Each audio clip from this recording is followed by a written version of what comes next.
Game with the 50-50. Game with the 50-50. All right, ladies, you got your fans? All right, y'all. Let's do a little work about let's here we go, y'all. I don't know if y'all know, but what's love and the 478 man? It's like,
real quick, ladies, and guys, and ladies, well.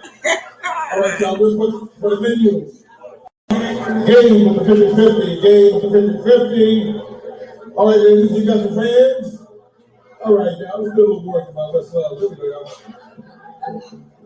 I don't know if y'all know, but what's love and the 478 man? It's like,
on the stage. Can y'all hear me? The angry black woman. The stereotype of the angry black woman is what they trying to label the Melody as, you guys. She's often, Carlos is pimping these black women against each other.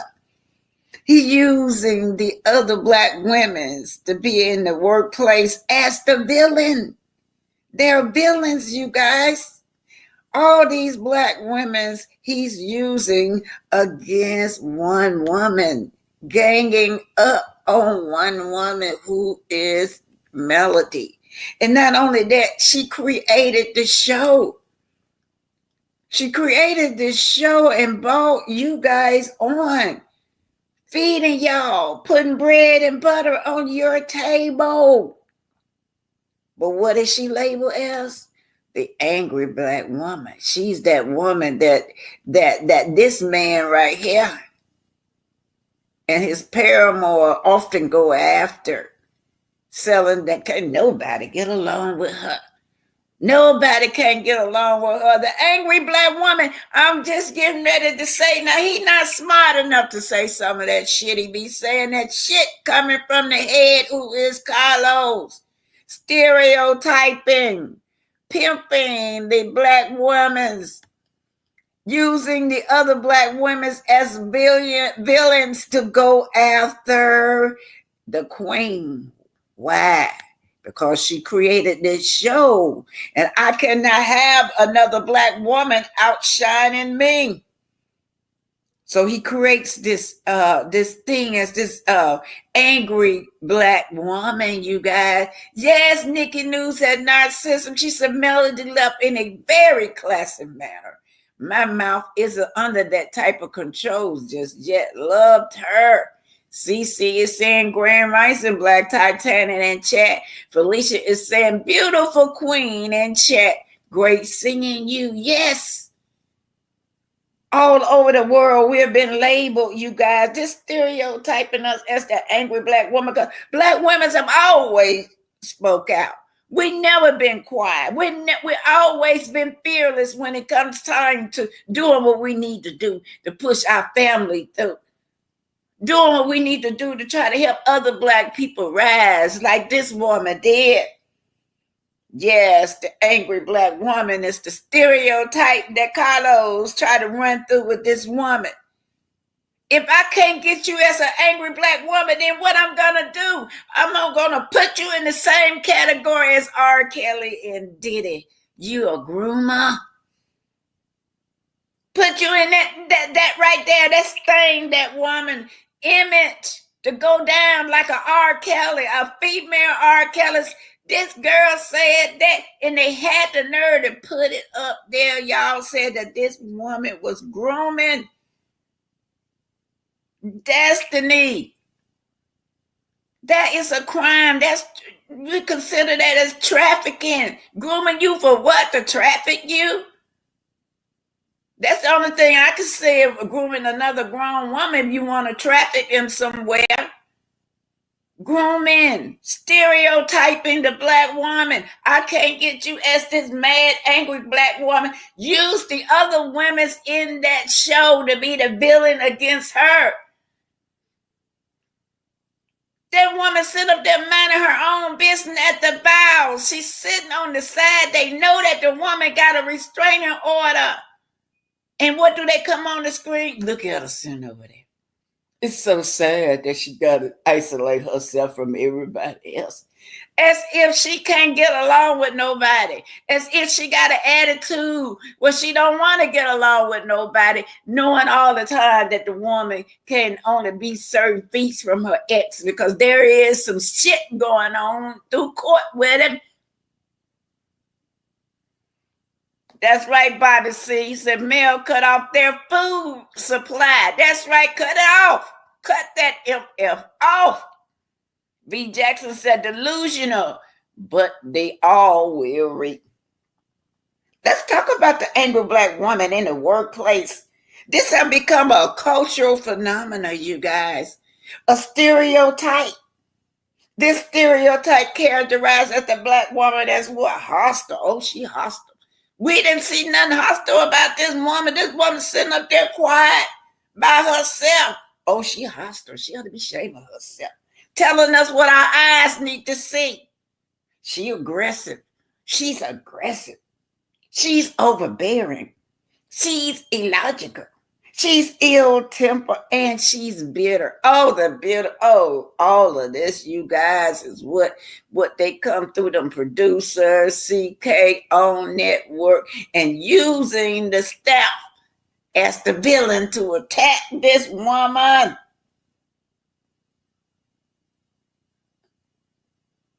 And I guess the other black women's there, I guess he promised them that position, right? Because can't none of them hold her position. None of them don't have no character. None of them don't even have no business having their face on the screen because they're not cut out to be in the public eyes. None of these women and men's on there. She told y'all that the reality of it, she brought successful black people to him, intelligent black people to him, people that made it in the world. He did not want them. Black women stereotype, pimping these black women out. I've never seen him pimp a white woman. Go back and look at Carlos' shows. All his pimping the black woman is these stereotypes. The illogical black woman, right? The bitter black woman. The angry black woman. You never see him doing that to white women. He make all his money with pimping, stereotyping the angry black woman. He tried to stereotype this woman so bad. They got to make up something for us to see. She's sitting over there by herself at the vows, not saying nothing to nobody. Just like Dustin on his show told him that the woman was minding her own business. She said hi to him when she came in. But they like, look at her over there. Can't get along with nobody. It's sad. She's sitting over there. Everybody trying to get along. Everybody trying to have a resolution except for her. Bobby C said, let's see whose face they're going to play in now. I am so glad Mel left. I felt free too. She's safe. She doesn't have to face the enemies anymore. CK told Tasha K he had no idea she left the show. What else, y'all? Let me do house rules because shit, I done got pissed off over here. Pissed off. I'm pissed off over them trying to ready this girl as a groomer. Do y'all know the serious implication of that? People that don't, y'all know she ain't. But people don't, everybody do not know Melody. This TV show go all the way around the world, you guys. Somebody call me. They don't watch the show, but they spread it through Wi-Fi in the community. They thought she was groomed, that she had some little kids. You saw how shit get twisted up. That it was some little kids that her and her husband had grooming. That's how shit get twisted up. Melody, don't let them get away with this. They trying to put you in the same category as R. Kelly and P. Diddy, because they said, that nerd tell me, yeah, why all these celebrities trying to be like a Diddy? Referring to Melody. Don't let them get away with that. If you don't do nothing, that's Melody. You cannot let them put that stain on you. You cannot go down as no groomer.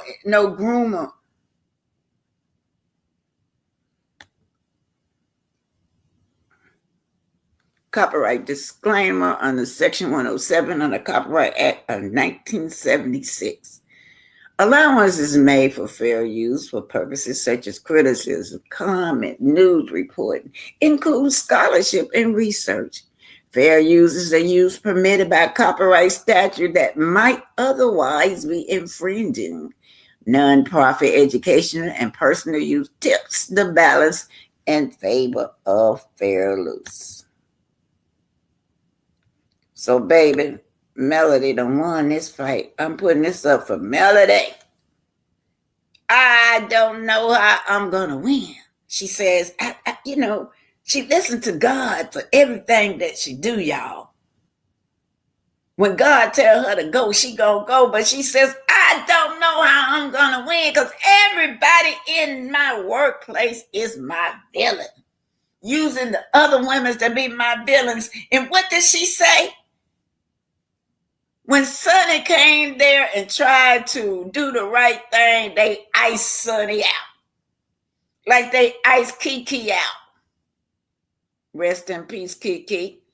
I don't know how I'm gonna win. I said, I'm talking to all of y'all. Y'all can use this in y'all life. I don't know how I'm gonna win. I just know I'm not gonna lose. And then look at the picture behind this young man. He got 2 weapons in his hands. It look like the weapons in his hand cannot beat these spiritual demons. These spiritual demons, y'all, that he's battling. This is a spiritual war. Don't y'all see them all up in the air coming from everywhere? Oh, they down there at the bottom, up in the air, everywhere after this man. Workplace villains.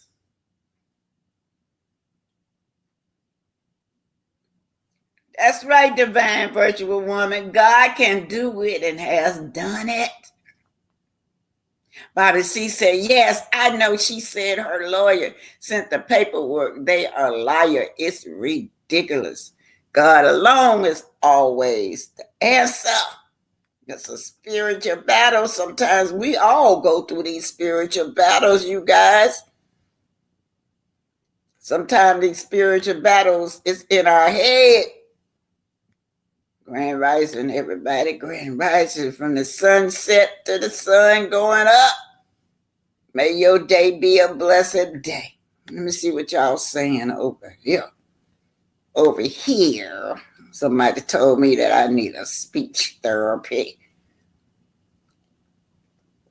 Let's see. God, Grand Rising. Grand Rising. Greta Lee, hey, babe.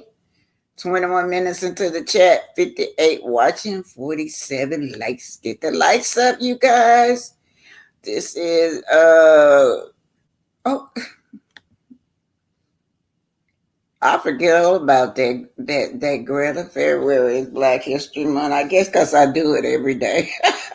I forgot that this is deemed Black here. I do it every day, 24 hours a day. Now, well, we're going to start it off with Fannie Lou Hamer. I didn't have Black History in mind, but yeah, it's Black History Month. Thank you, Greta. Fannie Lou Hamer, you guys. That woman right there, you might as well say she was just a slave, one step up from a slave, working on that plantation, and they would never let her go anywhere. I think that woman was in her late 20s when she left that plantation.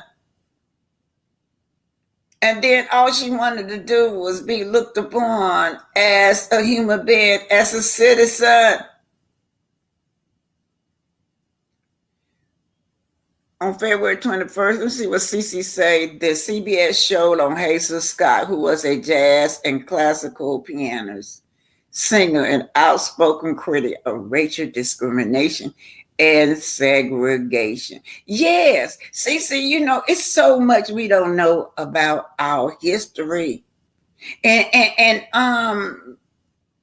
that's why I try to give y'all the people that y'all don't know when I come through here. Because everybody know about Martin Luther King. I focus on his death. This month, I focus on his death, what the circumstances behind that. A lot of us was under the thing that Martin Luther King had died on that balcony. We found out, if you really read those FBI report, that he was alive. They took him to the hospital. I focus on his mama. A lot of people don't know that a black man went in that church and killed his mama. She was sitting down at the piano playing, you guys. But that's some Stockholm syndrome kind of shit. And then his sister, his mama, his wife, all of them, that family never got no justice. Hopefully, it's never no justice when somebody get killed, but hopefully they can be compensated with this FBI files going out. Okay, y'all, we're going to get into the Black history last because I want more people to be in here. They beat and abused Fannie Lou Hamer, but she still stood up for our people. Yes. And that's what I'm gonna show today.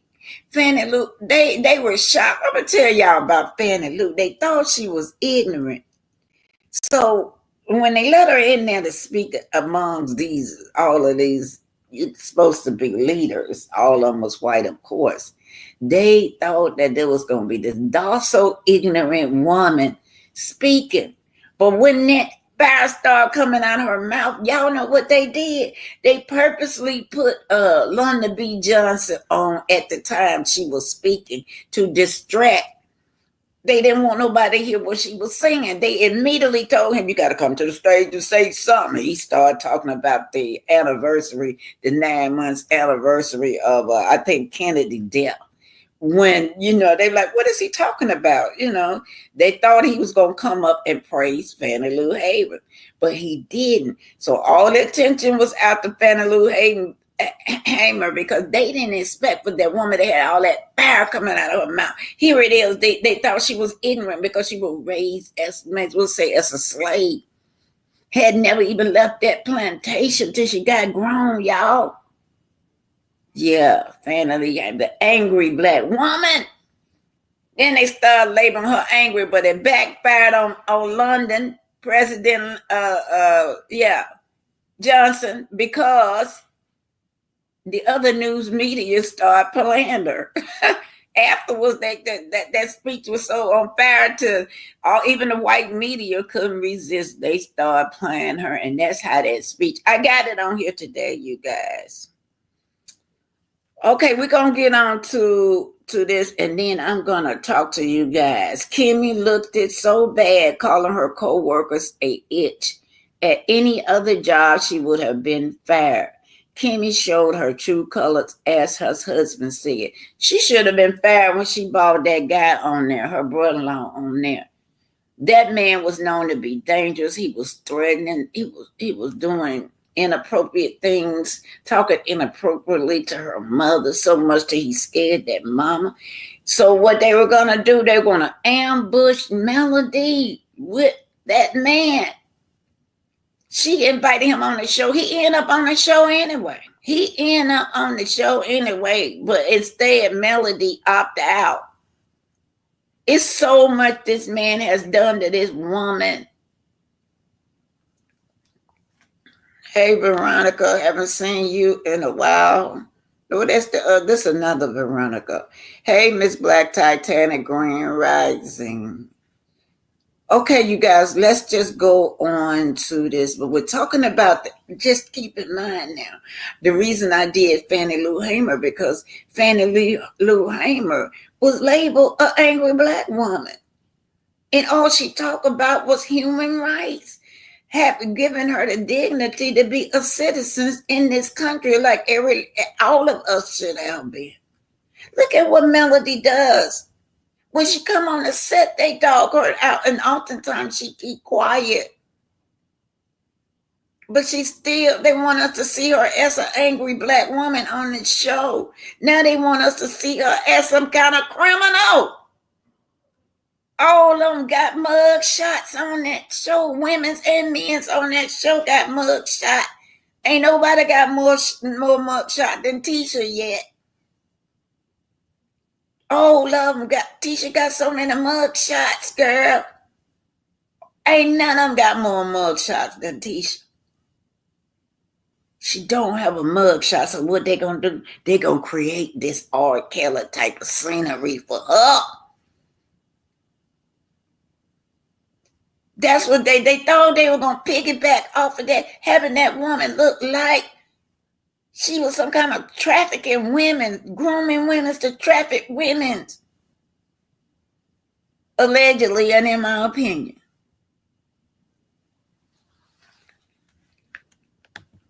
Okay, T baby, I gotta get this up, then I'll send it. T baby, the amount of exhaust deviant on that cast, passing around videos of people. I ain't happy she left. Her brand doesn't align with criminals and deviant. That's right. That's right. And then they try to get the millimeters. They try to get this woman to turn on the millimeters. They even had the millimeter. These producers on this show cannot create today. They had to use me, my likeness. They had to use the millimeters on the show. Try to get that. They knew that was her support. They did not want her to have a support. Because what do abusers do? All those people on that show, until the women, those villains, those women were the villains. They like to isolate you where you don't have nobody. They realized that all this support was coming from the millimeters. They needed her to talk against the millimeters. And on top of that, we her financial support as well. Don't want her to survive. How Carlos King gonna ask this girl to be her manager? Y'all, that shit told me. How is he gonna be? What was she gonna do with Dunn? Because Dunn did a great job, you guys. What was Dunn? He gonna do with Dunn? Start some shit between her and Dunn? If she would have made this man her manager? I've never seen him do nothing for nobody. I've never seen him make nobody rise nowhere. That's him. That's his answer, Deuce, y'all. Somebody say, I don't know, was that old or new? Was he singing Deuce to Melody? Somebody say he said he didn't know Melody was leaving. What did Melody tell you? She cried. She cried on that podcast. I was sitting right there in the front row watching that woman crying to him. You are funding my pain. This maniac is abusing me in your workplace. It's toxic. He's a villain. He's an enemy to me, and you are funding my pain. And guess what he did? Introducing Sonny and Moses to the stage. So when Sonny came out, we were booing. But we was not booing Sonny. I need Sonny to realize that we were not booing her. It was because he wouldn't answer her. He said something similar to, I didn't know that. And Sonny involved Sonny on the stage, and they did it. They played that shit. So Sonny was on fire thinking that we were all booing her when she walked out on the stage. And she went to another level while she was up there on that stage, wondering why we had so much smoke for her. When Sonny, I was not at Sonny.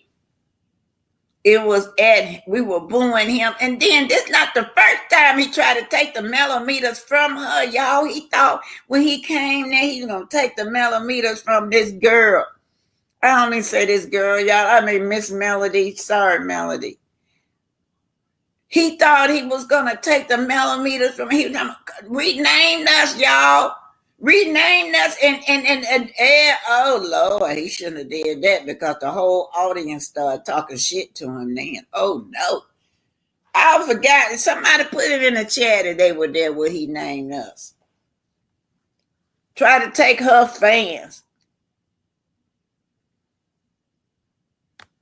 Then when that didn't work now, we became the target now. We became all kinds of names. Defamatory names on here.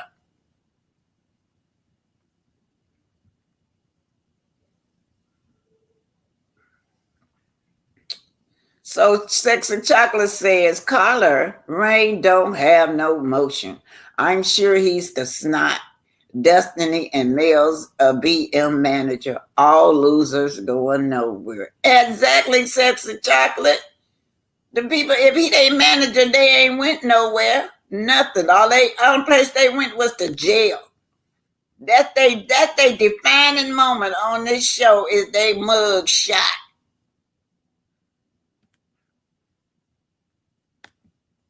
Okay, you guys, this is gonna be a love and marriage Huntsville. I don't remember what all I put on there, y'all, but whatever land gonna land. If the Black History land first, we'll do Black History. Sometimes I go through my files and forget what direction I'm going in. Woo, this old lady, this old lady. Now what I supposed to do? I'm supposed to be over here. I'm so glad he got the nerve to try to pimp this woman. He want to pimp her for money. He want to pimp her. He can't pimp nobody else. Go ask Kiki. How you gonna bypass? You gonna bypass your favorite? He gonna bypass the one with all them degrees. Tisha got all them degrees. She even got a BLT degree, a bacon, lettuce, and tomato degree. That's what I call her degrees. BLT degree. Bacon, lettuce, and tomato degree. That's what she got. Why didn't he want her with all them degrees?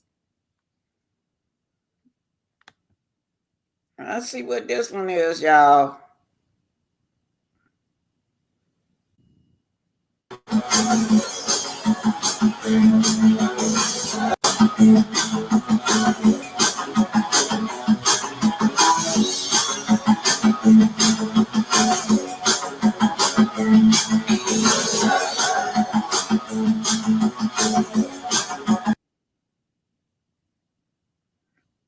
What happened?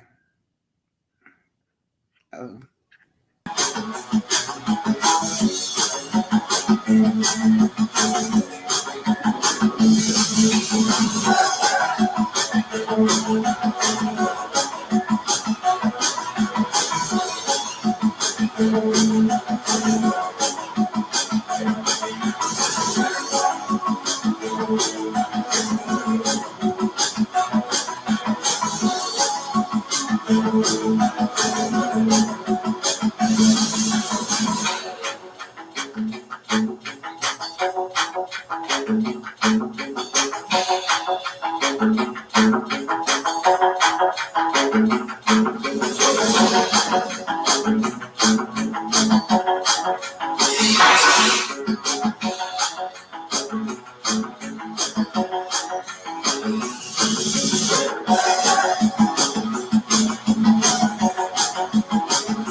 Anything that will make, my friend.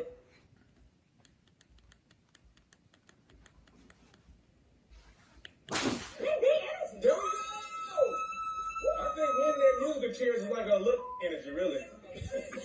Musical chairs is winner. No. And your new boyfriend out here, so don't be talking about what we, what I'm talking about.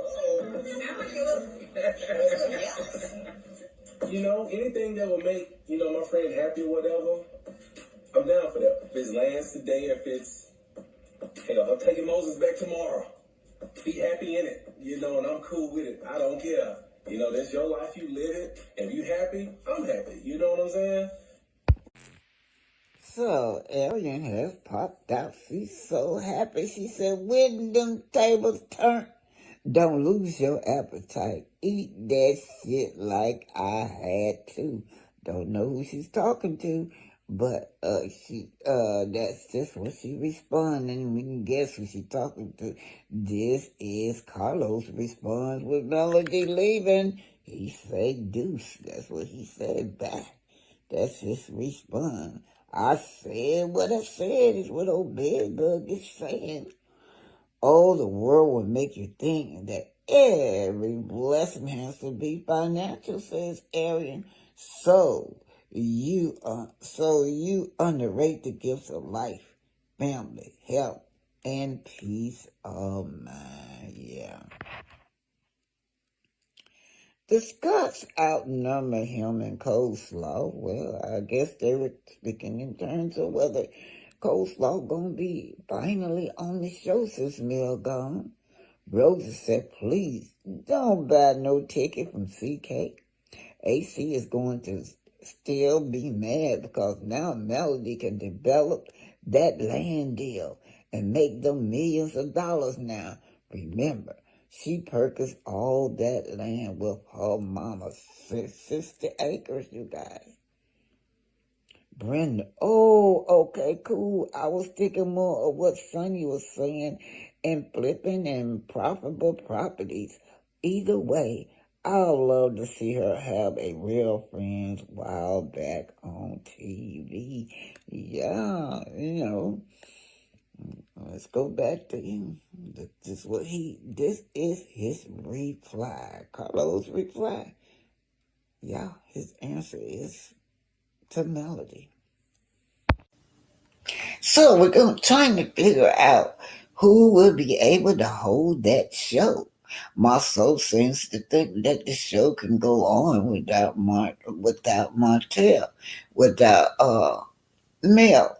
So let's look at Tisha Rose since she's been on here. Since Tisha Rose been on there, she says she got all these degrees, right? She says she's into real estate, but we're not seeing her do anything when it comes to real estate. We're not even seeing her show a house. And then there go, I'm talking about the women's now, to hold this up. Then there's Kimmy. Kimmy says she's a real estate broker. We never saw anything, nothing totally that these women do. They've never shown a house, not even a walkthrough. They never sold a house while they're on that show. If so, we don't see it. Okay, so we do know what Melody does. Melody has succeeded. So I'm not going over what Melody has did. I just want to go over what they have done and how are they going to hold this show up with not their unrealistic. These two ladies right here, where are they businesses? Where do they work at? What do they do? What kind of business, Black excellence, are they bringing to the show? Kimmy says she's a broker. The teacher says she's a broker. Yet we never seen anything, not closely even related to it. All we saw was Kimmy over there is rolled over and let me stick it to you, baby. That's all we know about Kimmy. Most of this all we know about her. What about Maurice? Let's get on the man now. They claim that Maurice don't even own Credit One. What kind of business do he have? Have we seen him conducting business since this show? No. What about Martell? Of course, we do know that he don't own no business license, so he can't build. He tried to pass this last house all like he's building, and we all know that was fake because what? We watched Fred Atkins build that home from scratch. Then there is Letitia's husband right there. We do know that he already told the court that he has never built nothing from scratch. He tried to pass himself along as a contractor and a builder, but we haven't seen nothing that he built. When I say nothing, I mean nothing. We haven't seen nothing that neither one of them built. We haven't even seen an already built home that he's completed. There is Black Lounge, and that is a structure that is already up. Yet he can't even finish building that. The structure is already intact and already up. He can't even finish building it.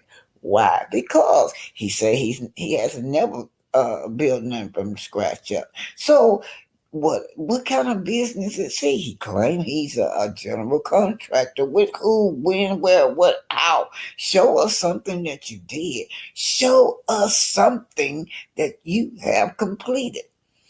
All right, Martell the same, except for he running around here. The show is basically built off of him and his paramour. So I mean, how many times can you have that storyline? It's always dead. They're divorced. She's gone. She moved on.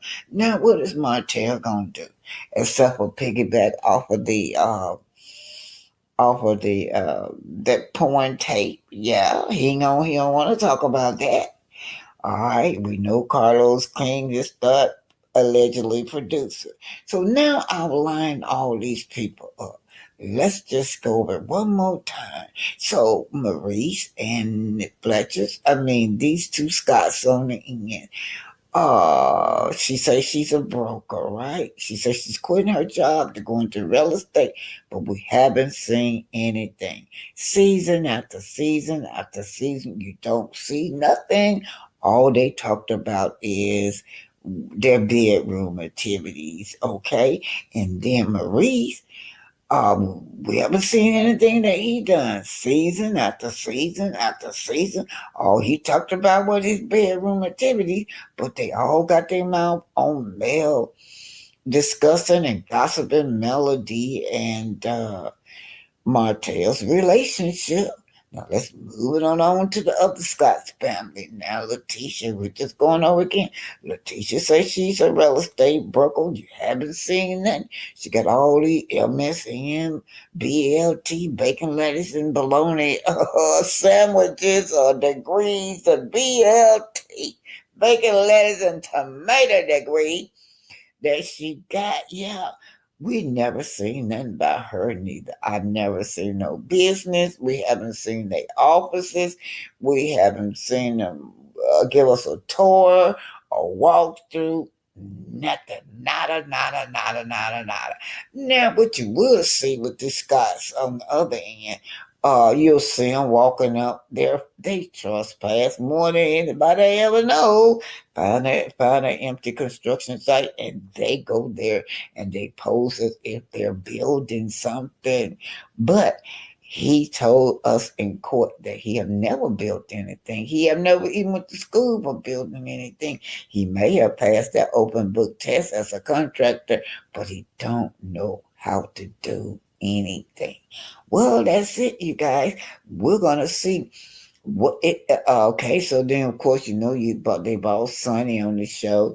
Then they brought Ken on the show and Trish. Now Ken and Trish, now those two right there, they basically the same old dead story with Martell. One of Martell paramours and one of his mistresses on the show. How many storylines are they gonna do? Do these producers just don't have the skills to create? If that's why the show is lacking, and because they certainly don't have the cast, these casts can't create. So the producers should be able to create, but they're not. Only place we got is Melody. Of course, y'all, everybody know that Melody is a powerhouse all by herself. And there you have it. Who can carry this show? What would they carry this show? That the real estate is just dead. Now let's talk about Miss Van. She came in I think it was 60 acres that she sold, y'all. She's a broker, but she told they don't put her on the show. They took Miss Van off the show, but Miss Van turned around and showed us that she had sold 60 acres. These people right here, they haven't bought nothing, sold nothing, but they always in back and forth in the courtroom, or they back and forth getting criminal mug shots. Who would carry the show? Who will carry this show? Will the show go down in the gutter? Will it be taken off the air since the queen is gone? The queen is gone. We don't have a real contractor. We don't have a real broker on the show. Oh, I forgot about Chris. Chris and Neil. Well, they say Neil do own a daycare. Chris supposed to be a broker also, but we did see Chris walk through Destiny through the LeBerry's home when he was trying to sell her home. We saw that. So perhaps the Fletchers really are who they say they are, but I do know that Miss Fletcher is struggling. A lot of liens, a lot of loans. Miss Fletcher, she's struggling financially, you guys. I think it's liens on that house, liens everywhere. Oh, when it comes to the Fletchers, right? And just like Stormy, she got the same paperwork. Like Sun, not Sunny, Stormy. Always got all these links. Now let's go back to the Scots over here. They came on talking about that they had won their lawsuit. Well, where is Scopes? They took you down, bro. They took you down. Scopes is no more. Scopes, you guys had to change whatever y'all doing to Scots. Scopes is no longer existing. God took them down, you guys. What else I want to say? Only thing positive I got to say about them is that they can get the hell off the show. That's what I got positive to say about them, the Scots. So as you know, Melody is really Melody, yes, is celebrating on TikTok this weekend, you guys. Don't forget February the 1st, and she has new product. She was already landed in LA, her and the kids, grandma, the entire family, Lauren, bodyguard, everybody is there in that famous hotel room with that apartment that they're in, overlooking the best scenery there is in the world. Anyway, we also know that we're going to show out for her TikTok live, but she just recently admitted that she won't be coming back to Love and Marriage Huntsville. Good for her, someone wrote. It was too much negativity on the show, and most of it was focused on her. The others sat back and didn't try to elevate. All they did was focus on the dead relationship of Mel and Martell. Enough is enough. Now I don't know who wrote this, but shout out to you. I wish I knew your name so I could give you credit. Shout out to you anyway.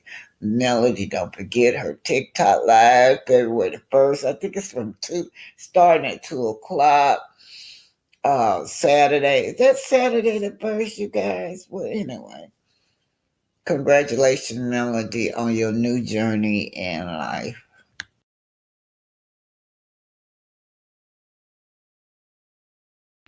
So this cast said they have always knew about the Revenge P tape, but they stayed silent. Chris said cancel the show. The rest of the cast rolled off her pain for years and aren't being transparent. What is there to really see anymore? I agree. Sean says, exactly. Just cancel the whole show. They talking about bringing that mistress on there too. This is all a mess. Y'all know Melody has quit the show. Chris said, I don't ever know what that is going to accomplish. Talking about arrogant. She's unstable and will spray the rest of them. She has nothing to lose. Chris Sakiko says, oh, those other fools can't carry the show. It will be canceled mid-season. They think they can carry the show? Yeah, they think they can carry that show. Yeah, let's see what this one says right here. Can't read this one and keep it going. Here's Melody, you guys.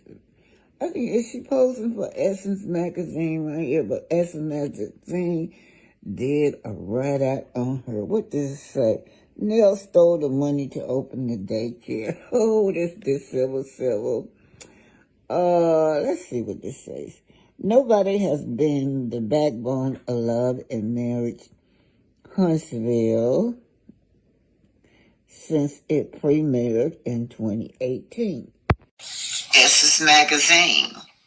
Melody has been the backbone of the Love and Marriage Huntsville since it premiered in 2018. Produced by reality TV heavyweight CK, The show quickly became a fan favorite. Oh, it was about black excellence business. And you guessed it, messy personnel dynamic as well.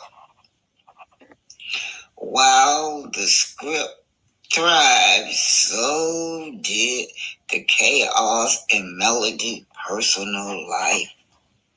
Let's not forget this woman endured a whole divorce in front of the camera, and not just in a divorce, a scandalous, drawn out, emotional, gutting split from Martell Hope that played out for the world to see.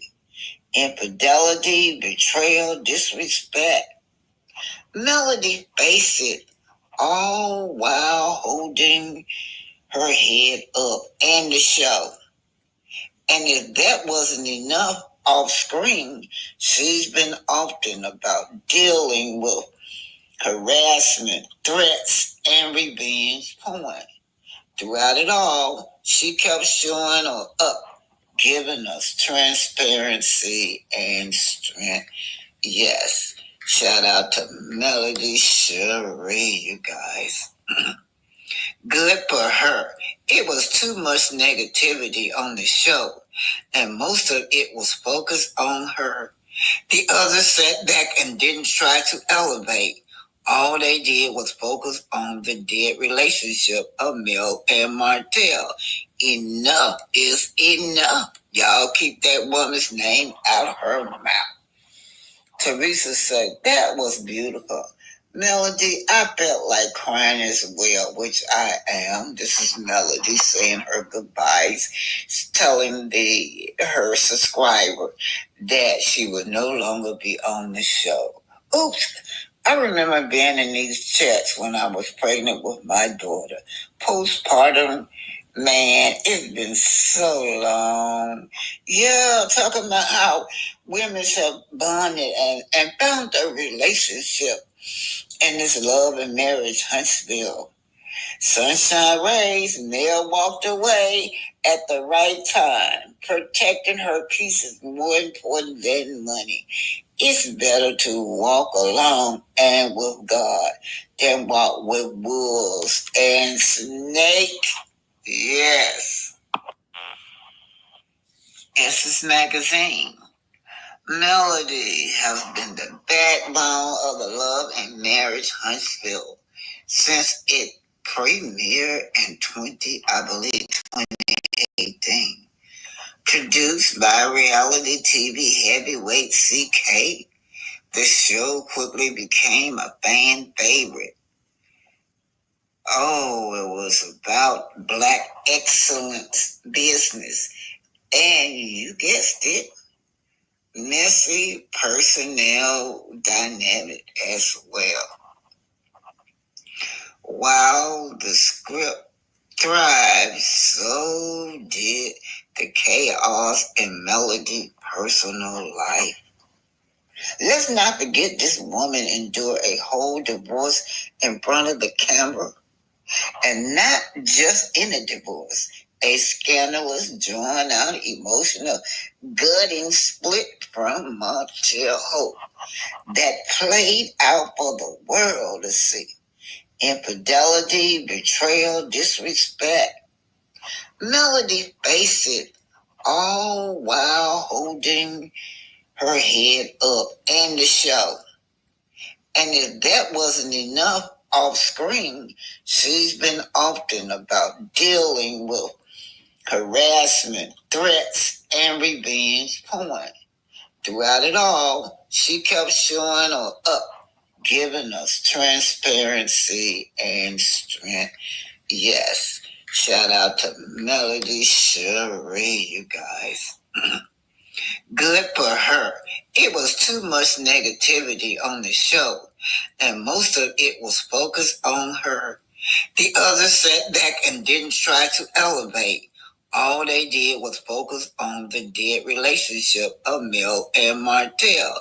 Enough is enough. Y'all keep that woman's name out of her mouth.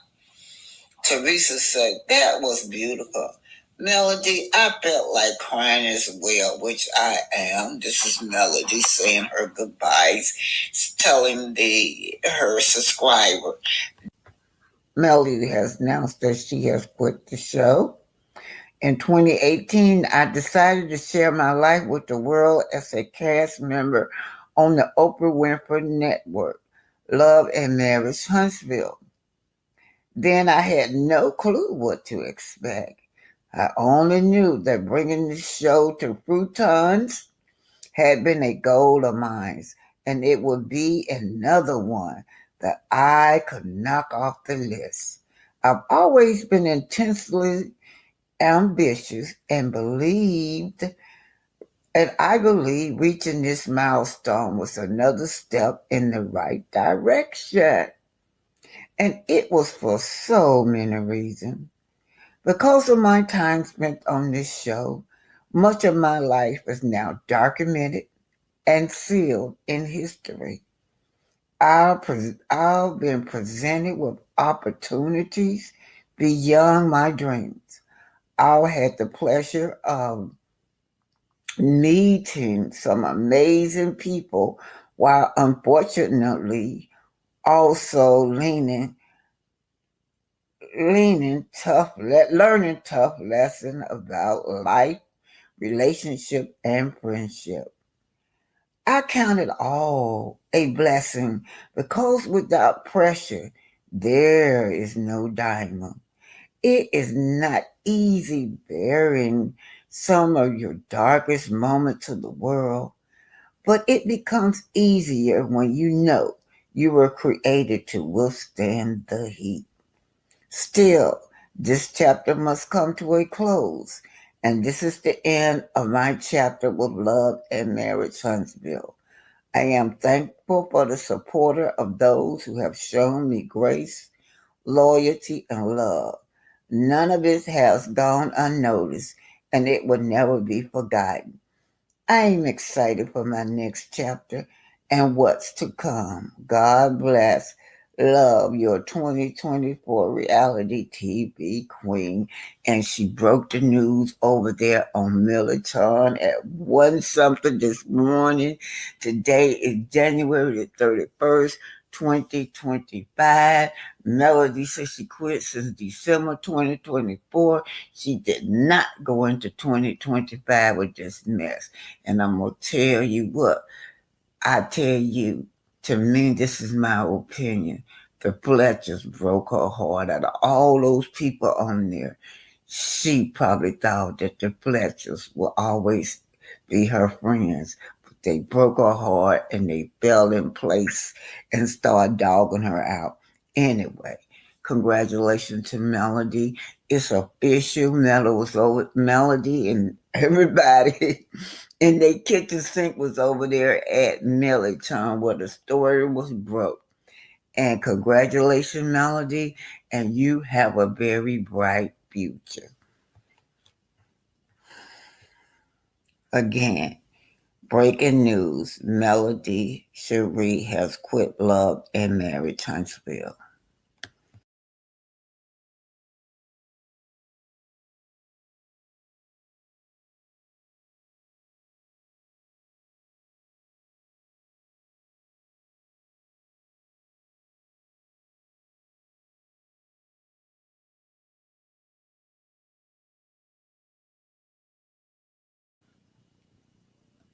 Okay, you guys are really out on fire out here in the chat. Bobby C says she never saw the women's on the show support her at all.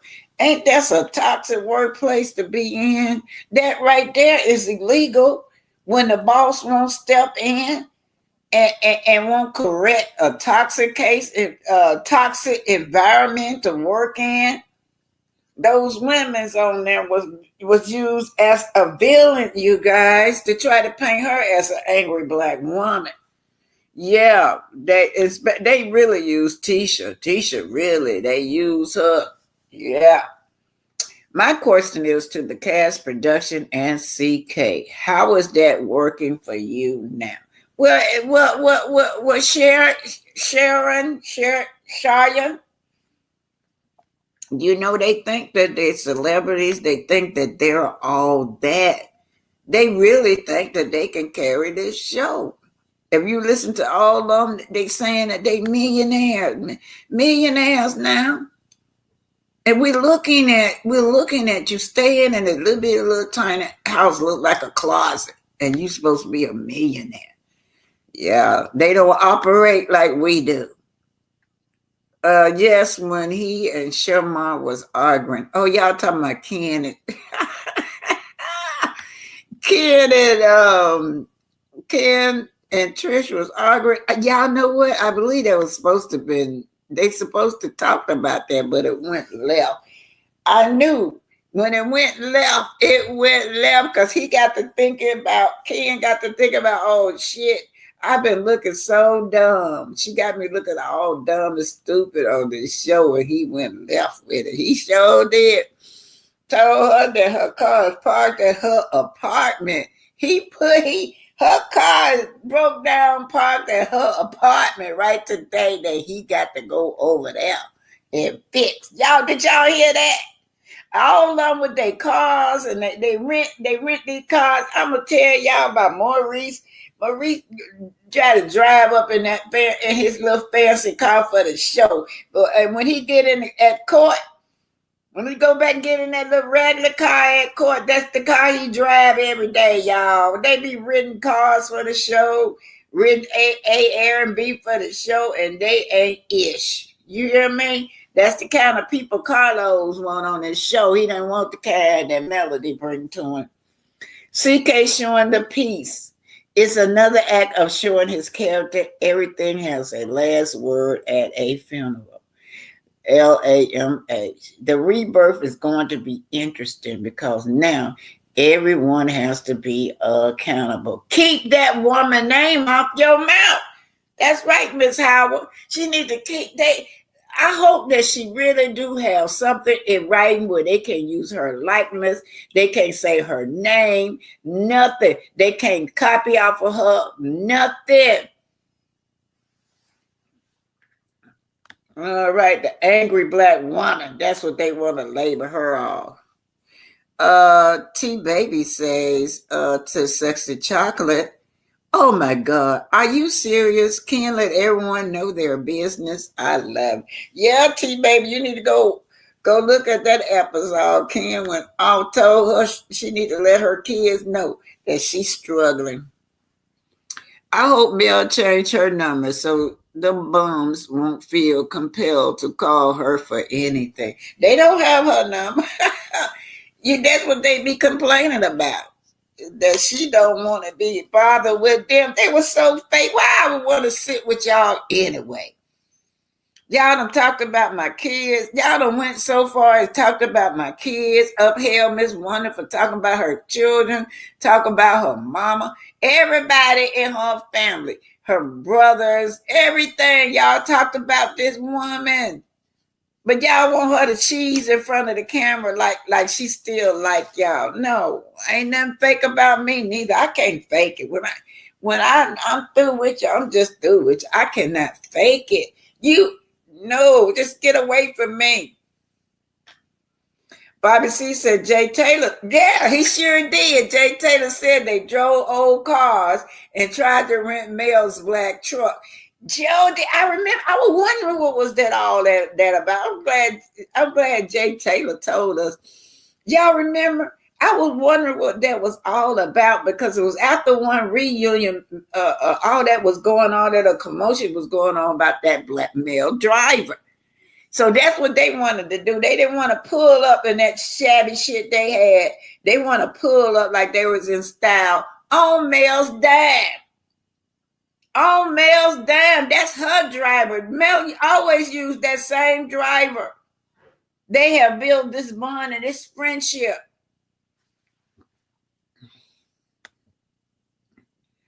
I'm surprised Nell messed with Dusty after she tried to beat up Chris Fletcher for showing all her house. I'm surprised Nell messed with Destiny. Oh, yeah, sure did. Yeah, I remember that. Yeah, Bobby C, yeah. I had to bring that back to my remember. Y'all remember that?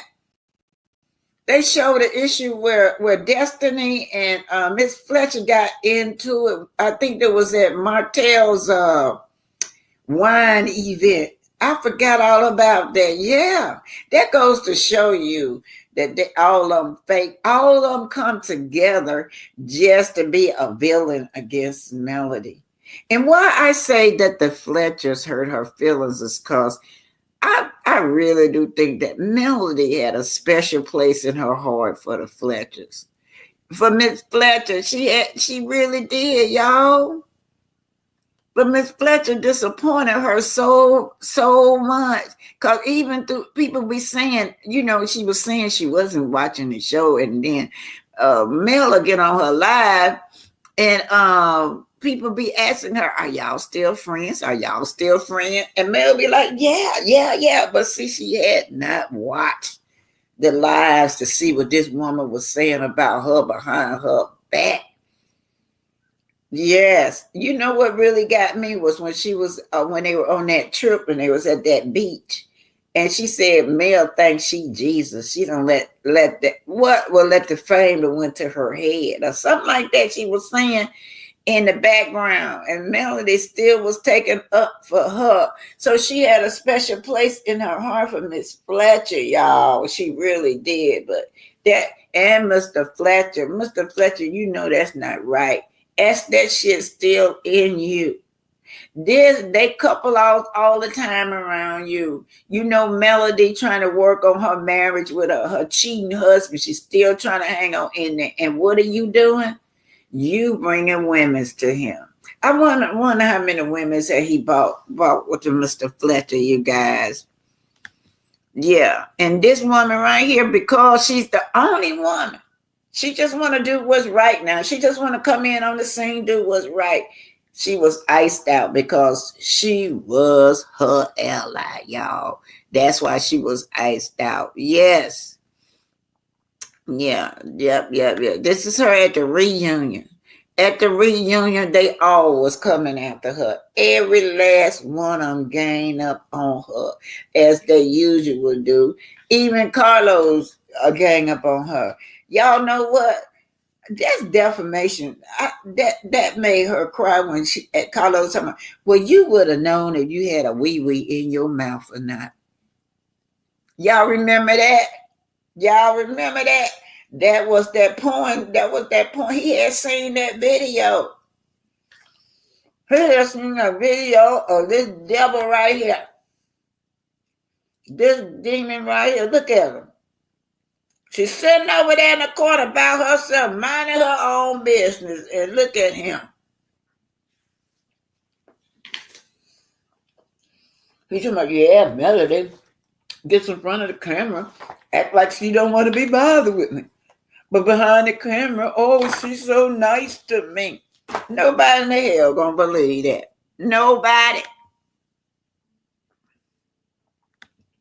Let's see what y'all saying over here. So this Jay Taylor busted him. I seen it with my own eyes, y'all. Oh God, I be seeing them with my own eyes. Not only that, when I live here mostly. When I be passing the establishment, the real cars be parked out there in front of black. All them old cars be parked that they drive where they live at and in front of black. It don't be them cars that y'all see on the show. And there's nothing wrong. I drive an old car, you guys. There's nothing wrong with it. But why are you faking like you a millionaire? That's our problem with it. I'd rather have a good, dependable car than one that look up to date, look good, and have me on the side of the road all the time, right? I had to learn that the hard way. I used to want to be seen in a nice looking car, and then I had one. But the car that was more dependable was that older car, that old beat up car, honey. Cars be on the side of the road. I'm still going down there and with my money. I used to call it, I named all my cars. My car name was Sarah. Sarah was good to me. Sarah was an old car, but Sarah lasted a long, long time. Yeah. Okay, what does this say? Who is this say? Somebody disappointed. Yeah. now disappoint her and come to find out hooking hotel up with girls. Now that goes to show you that this man not finished with doing what he need to do. I had a lady on my platform, very beautiful lady. I wonder what happened to her that he was trying to get with, but she not like that. She said she don't want no married man, and she had to keep telling him that she do not want no married man. He's married, and he stay in her DM. Oh, she's beautiful now. Yeah, she was on my platform, and that came out of left field, and I got that lawsuit already going. I'm like, oh Lord, why this came out this woman's mouth? But to come to find out, she showed receipts. She was not lying. Yeah. That was so disrespectful. All of them disrespectful on this show, Miss Bobby. Every last one of them. Hey, Jersey girl, how are you doing, sweetheart? Okay, let's get through Fannie Lou Hamer, you guys. Fannie Lou Hamer. We're going to get to her now. Okay.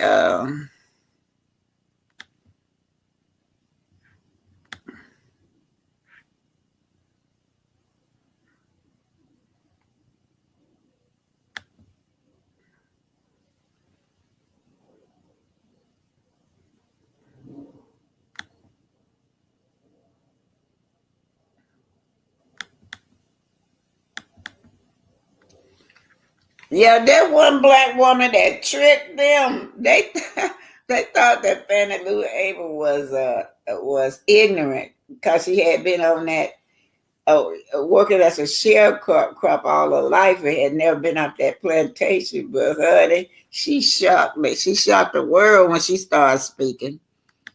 Here we go. This is Fannie Lou Hamer, and she was classified as the angry black woman. So I bring you greetings, ladies and gentlemen.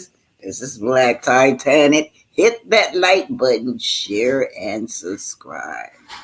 So to you, each and every one of you, including Melody, bringing you greetings from the ancestors and the living energy from our beautiful ancestors. We come to strengthen you. We come to strengthen your soul for the journey on your timeline of your life today, you guys. Greetings, greetings, greetings. Bringing you living energy from our beautiful ancestors. Bringing you beautiful energy, I said, from our ancestors to strengthen you mentally, spiritually, and physically. Greetings, I say. I say greetings from the energy of our beautiful ancestors. Bringing you energy to strengthen your soul for the journey. Whatever journey you're going on. Sometimes we know our journey throw us curveballs, right? But as you know, those roads and those curveballs eventually straighten out. Strengthen your soul for the journey, you guys. For the timeline that you're on your life today. I bring you greetings and energy from our beautiful ancestors. Today we will talk about Fannie Lou Hamer, you guys. Fannie Lou Hamer, you guys, all she wanted was to be treated like a citizen in this country.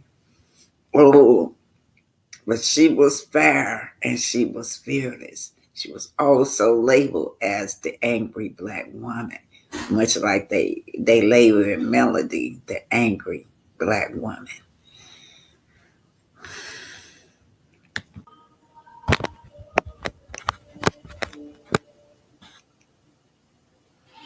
All right, this is Fannie Lou Hamer. This is the public broadcasting system.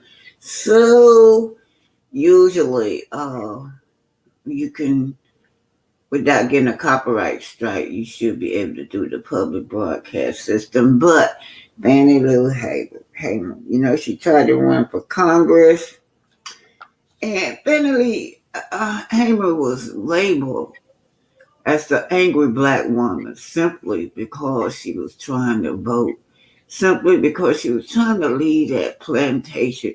She no longer wanted to be a sharecropper anymore. But they didn't know what they were getting. When Fannie Lou Hamer arrived with SNCC, uh, they didn't know that they was not this woman. They thought they were getting this docile woman, but y'all know Fannie Lou Hamer was fearless. Kind of remind me of the young lady we talking about today. Experienced all kinds of roadblocks, Melody, and it's a shame that our people is the one that's inflicting roadblocks on Melody, you guys. Oftentimes, when you defy whatever agenda a person got, especially the clear people, if you were a woman, they label you the angry black woman, or they'll label you with something nasty. By the time I was 10 or 12, I just wished to God I was white, because they had food to eat, they didn't work, they had money, they had nice homes, and we would nearly freeze. We never did have food. We worked all the time. Tell her she knows what she said. They were rich, but they never worked. Lazy. Affirmative action.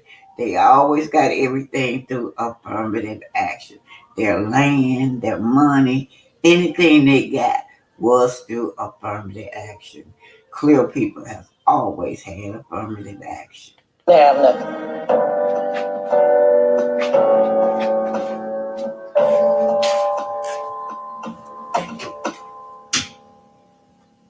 We all lived on DeMarlo's plantation, and Fannie Lou worked on the DeMarlo's plantation. She worked there like 18 years. The persons who worked on the plantations, the sharecroppers, could not leave on his or her free will. I call it neo-slavery because it was, in fact, slavery. Miss Hamer, she was 44 years old and had never lived any place but on a plantation. And so she wanted to go. I mean, they were hostages, really. They couldn't leave without approval of the plantation owner. And they didn't get much money, so they didn't have a lot of money to run away with.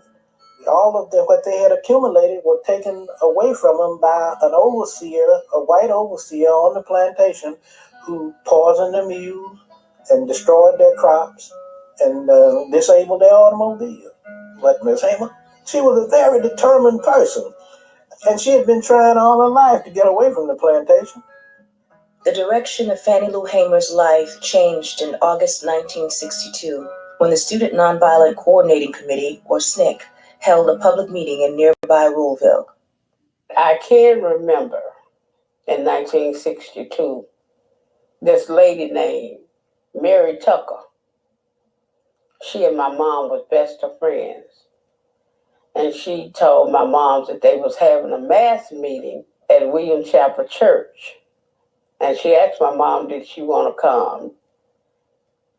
And they talked about, how it was our right that we could register and vote. And they was talking about we could vote out people that we didn't want in office. I'd never heard until 1962 that black people could register and vote. And you can understand why. You got 70% of the population of the whole county black, and then you got nothing but white people in office. So then they asked who would go down on Friday, which was the 31st, to try and register. So I went down. I was one of the person that said I would go. And people were really nervous about this trip to try and register to vote, a hostile act directed at white supremacy. I was on the bus, and everybody on there was afraid, even myself. White men in trucks were driving by, waving guns and yelling, sentences at us. And so these people on the bus were kind of upset, and Fannie Lou Hamer started to sing. This little light of mine, I'm gonna let it shine. She began to sing, This Little Light. And people calmed down and were ready to face whatever they had to face. This little light of mine. And just with the power of her voice, it was clear that she was easing the fear. Well, it didn't take long for the registrar and other people to shut down the circuit clerk's office where you went to register to vote. And so now people had to go back home.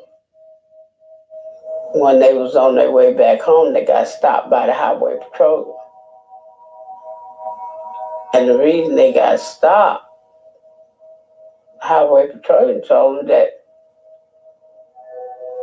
the bus was too yellow. That's her daughter. That's you riding the school bus. What other colors gonna be? Before she made it home, quite naturally, the registrar called DeMarlo and letting him know that Fannie Lou was down there trying to register to vote. And the landowner drove up. He said, "You will have to go down and withdraw your registration, or you will have to leave this place."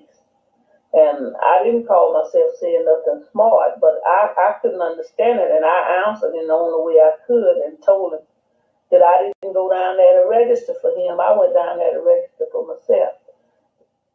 And he said that, well, you'll have to go. And so he pulled away, and she went back into the house. And after she and her family met, had a little meeting to decide what they were going to do.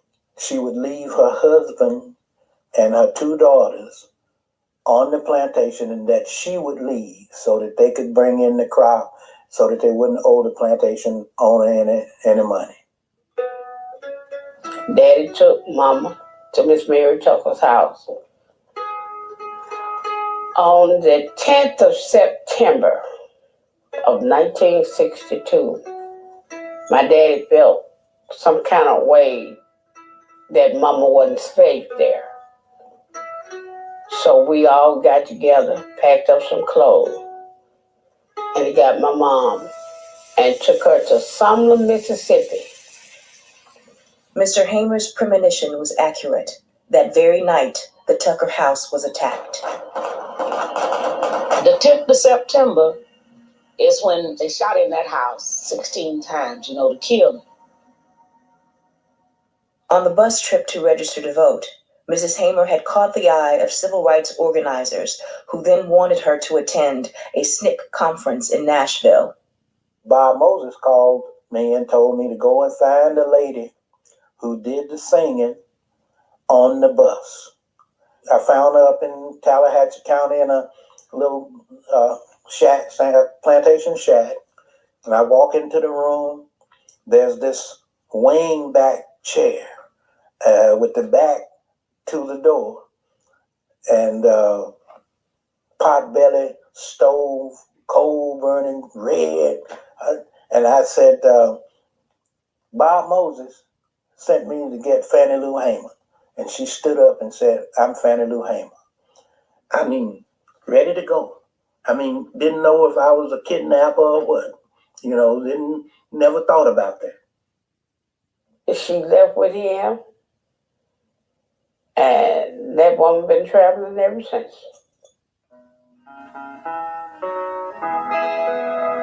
Mrs. Hamer's presence at the 1962 SNCC conference in Nashville, where you could see for the first time, a local person from Mississippi reflecting exactly what you wanted to find in the rural South. It becomes clear we're dealing with somebody different. This is no submissive, docile, servile sharecropper. This is a woman of considerable strength. When she stepped forward, I don't think anyone in SNCC realized how strong she was, and she may not have realized how strong she was. And so Fannie Lou Hamer was just what we had been looking for.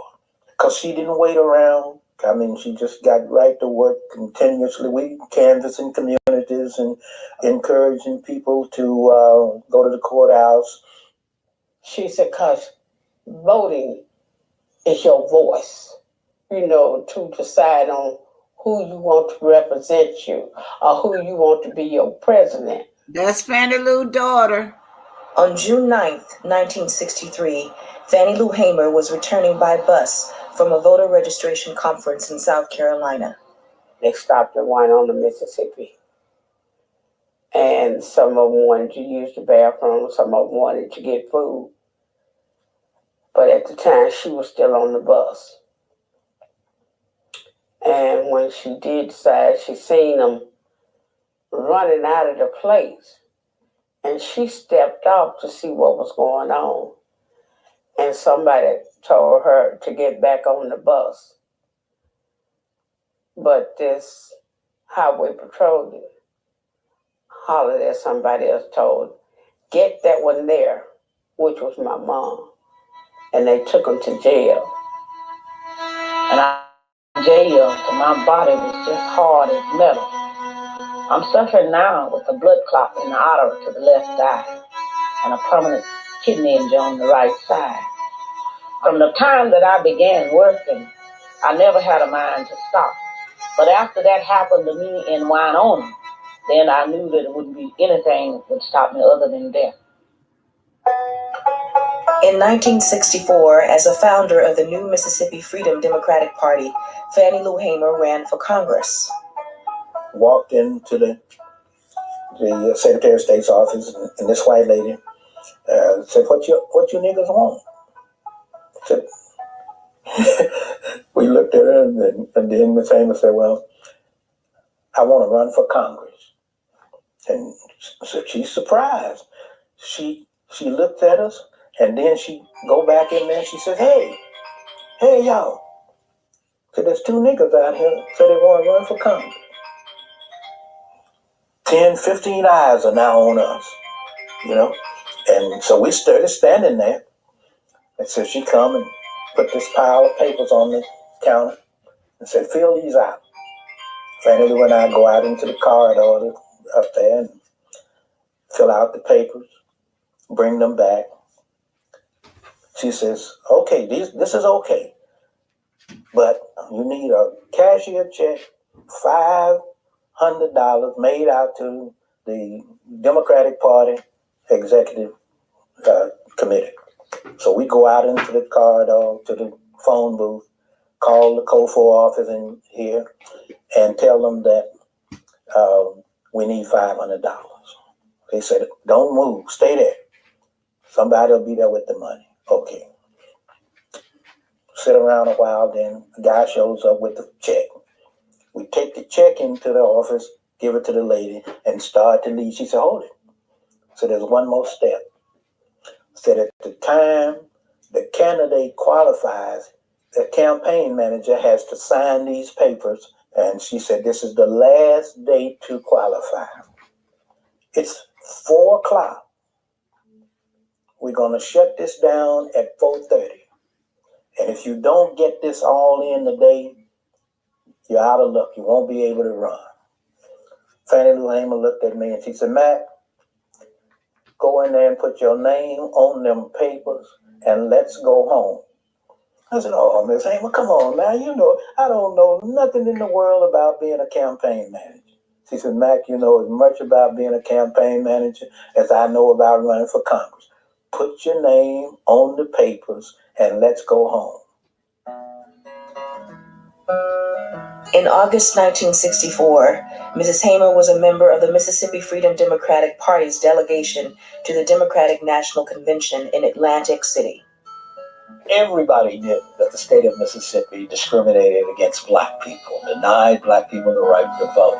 Everybody in the Democratic Party knew that the Democratic Party of Mississippi was an all-white and white supremacist party. They weren't even loyal to the Democratic Party. They came to the Democratic Party's convention supporting Barry Goldwater. the Republican.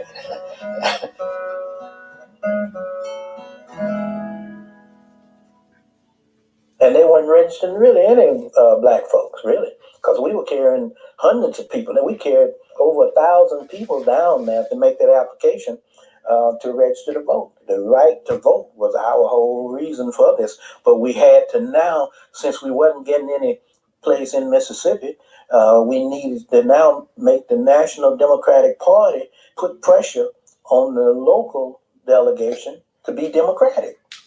Our challenge before the Credentials Committee was to try to deny the credentials to the regular Democratic Party. Mrs. Hamer spoke before the Credentials Committee in 1964 in Atlantic City to let the Credentials Committee know that the integrated delegation should be seated as opposed to the old white guard. Mrs. Hamer was chosen to speak because of the fire that was in her spirit, because of her articulation, and really because of her eyes. It wasn't too long before 3 white men came to my cell. One of these men was a state highway patrolman. He said, "We're going to make you wish you was dead."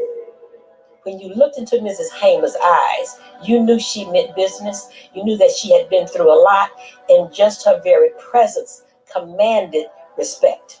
I was carried out of that cell into another cell where they had 2 Negro prisoners. The state highway patrolman ordered the first Negro to take the blackjack.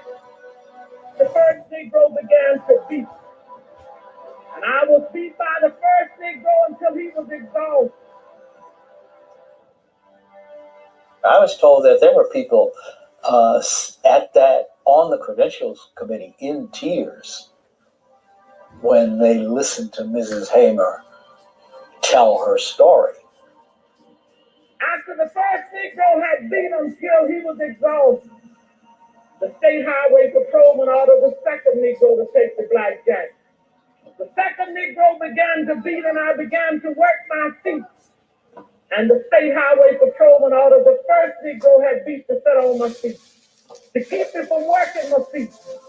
I began to scream, and one white man got up and began to beat me in the head and tell me to hush.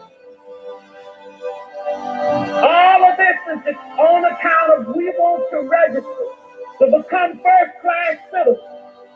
And if the Freedom Democratic Party is not seated now, I question America.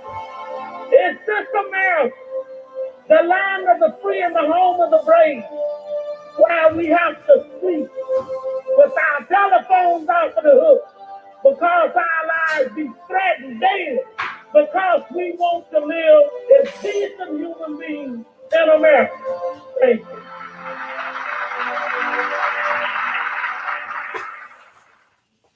We thought we had the case won. We thought that we had come here and we were going to get the National Democratic Party to say, okay. With Mrs. Hamer's testimony at that moment, without knowing, the kind of arm twisting that was going on in the background, the kind of threats being made by the White House, Lyndon Johnson's White House, it seemed as if, to me, there would be an actual vote permitted on whether or not to seat the MFDP. And my feeling was that if you got that vote, a majority of the convention would vote to seat the Mississippi Freedom Democratic Party. But behind the scenes, President Johnson and party leaders had no intention of allowing a vote by the full convention.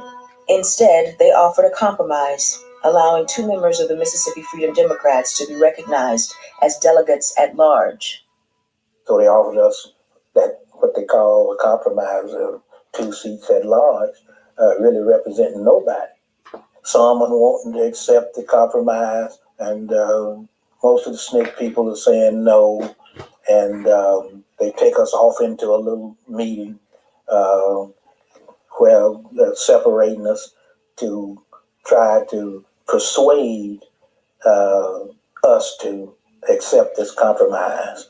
And so, and then And then Mrs. Hamer standing up and, just saying, we shouldn't do this. We are not going to do this. And then all of us, the delegates, vote with her. So although at one level the challenge failed, that is to say that the Mississippi Freedom Democratic Party was not seated.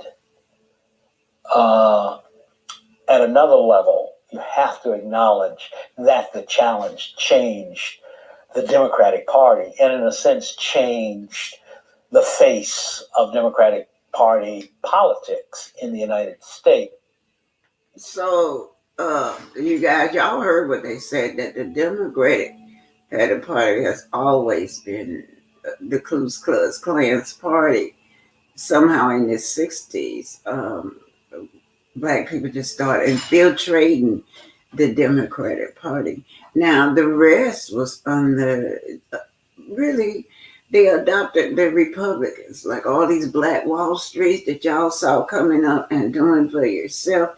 Those ideals right there was our people. And then the Republican Party came along and started teaching that some kind of way, you guys. We end up being Democrat. Most of Blacks are Democrat. But what I want to say to you guys is that let me put this on. What I want to say to you guys is that you guys need to be more political mature.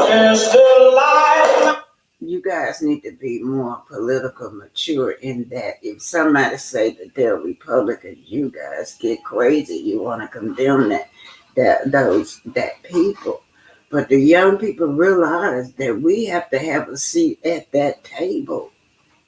We have to have a seat at the table in the Republican and the Democratic Party. It makes no sense for a party to vote to determine our destiny and who we are, and nobody there that looks like us, nobody that'll represent us. And when they have all these conferences they have all over the world talking about us, not one Black person is at the table. And strictly it's because a lot of times, not that we're left out, a lot of times the Black community will condemn you. Well, you went there? Yeah, what's wrong with you? You went there. They will condemn you for wanting to go sit on these parties so that you could make a difference. I'm not a Republican and I'm not a Democrat. I am independent. Fannie Lou Hamer was labeled the angry Black woman.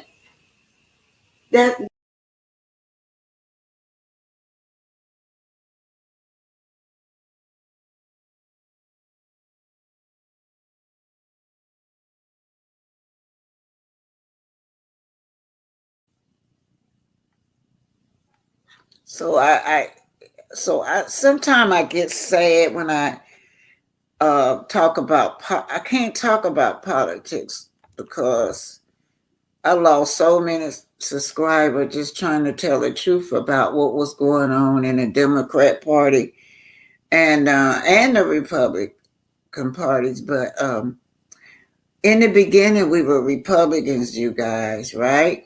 The Democratic Party was nothing but Ku Klux Klansmen in it.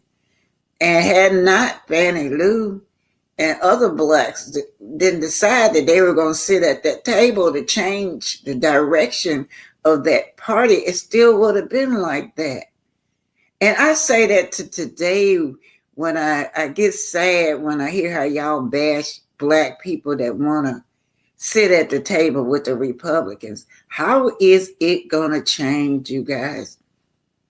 It makes no sense for everybody, all these clear people, be sitting about talking about us, putting out all these articles about us, and not one Black person is at the table to represent us. A lot of Blacks wants to do it, but they feel shame because I be hearing it. Oh, you want to go to the Republican? You want to sit before that red man? How is stuff going to change, you guys, if we don't sit at the table? Y'all quit doing that. Quit stereotyping these people or going against them because they want to sit at the table and be represented to change that party. Now, some of them are just going there just because they greedy and want to think about their own self. But majority of people that's going into these politics, especially younger people, they get it. I get these young folks. They're looking at the Democratic Party. We've been in there, 50, 60 years, ain't nothing changed for us. They be looking at me like, Grandma, what's wrong with y'all? What's taking y'all so long? If that party not doing what they supposed to do, moving y'all along, y'all got to change it. That's why they're attracted to the other party, because they want to get in there, be at that table and change the faces of the Republican Party. That's what Fannie Lou Hamer did. Okay, you guys, and that's it. Me and all my buddies, my friends are old like me. They die hard Democrat. I don't care. They even they be putting them Ku Klux Klansmen back in there just because they done switched over to Democrat. They still got the same personality. They still Ku Klux Klansmen. But because they switched to the Democrat Party, they put them right on back in there. That's all Lyndon Johnson was. That's all he was a Ku Klux Klansman. So many of them they put back in there because they'll switch parties but have the same ideal. Anyway, the angry black woman. This is what they want to label this woman as. All throughout her show, she had all these villains. All these villains on Love and Marriage, Huntsville. And who was that wrote that? None of these women, somebody over there in the chat said, none of these women never supported Melody. Never. Miss Mamie, thank you for the cash app. Miss Mamie. None of these ladies, they never have supported her. Nothing. Only thing they do, they got their hands out though. They ready to copy though off of everything that she do. Good morning, everyone. Have a wonderful, blessed day. Miss Ophelia, how you doing, you guys? I'm finna leave you guys. Y'all, salute to Miss Fannie. Let's just read some of this before I go. Miss Fannie Lou Hamer. That was her daughter. The young lady looked just like her. That was her daughter that was speaking, you guys, and telling the story about her mother. And y'all saw what they did. They hired other black men to go in there and beat that woman up.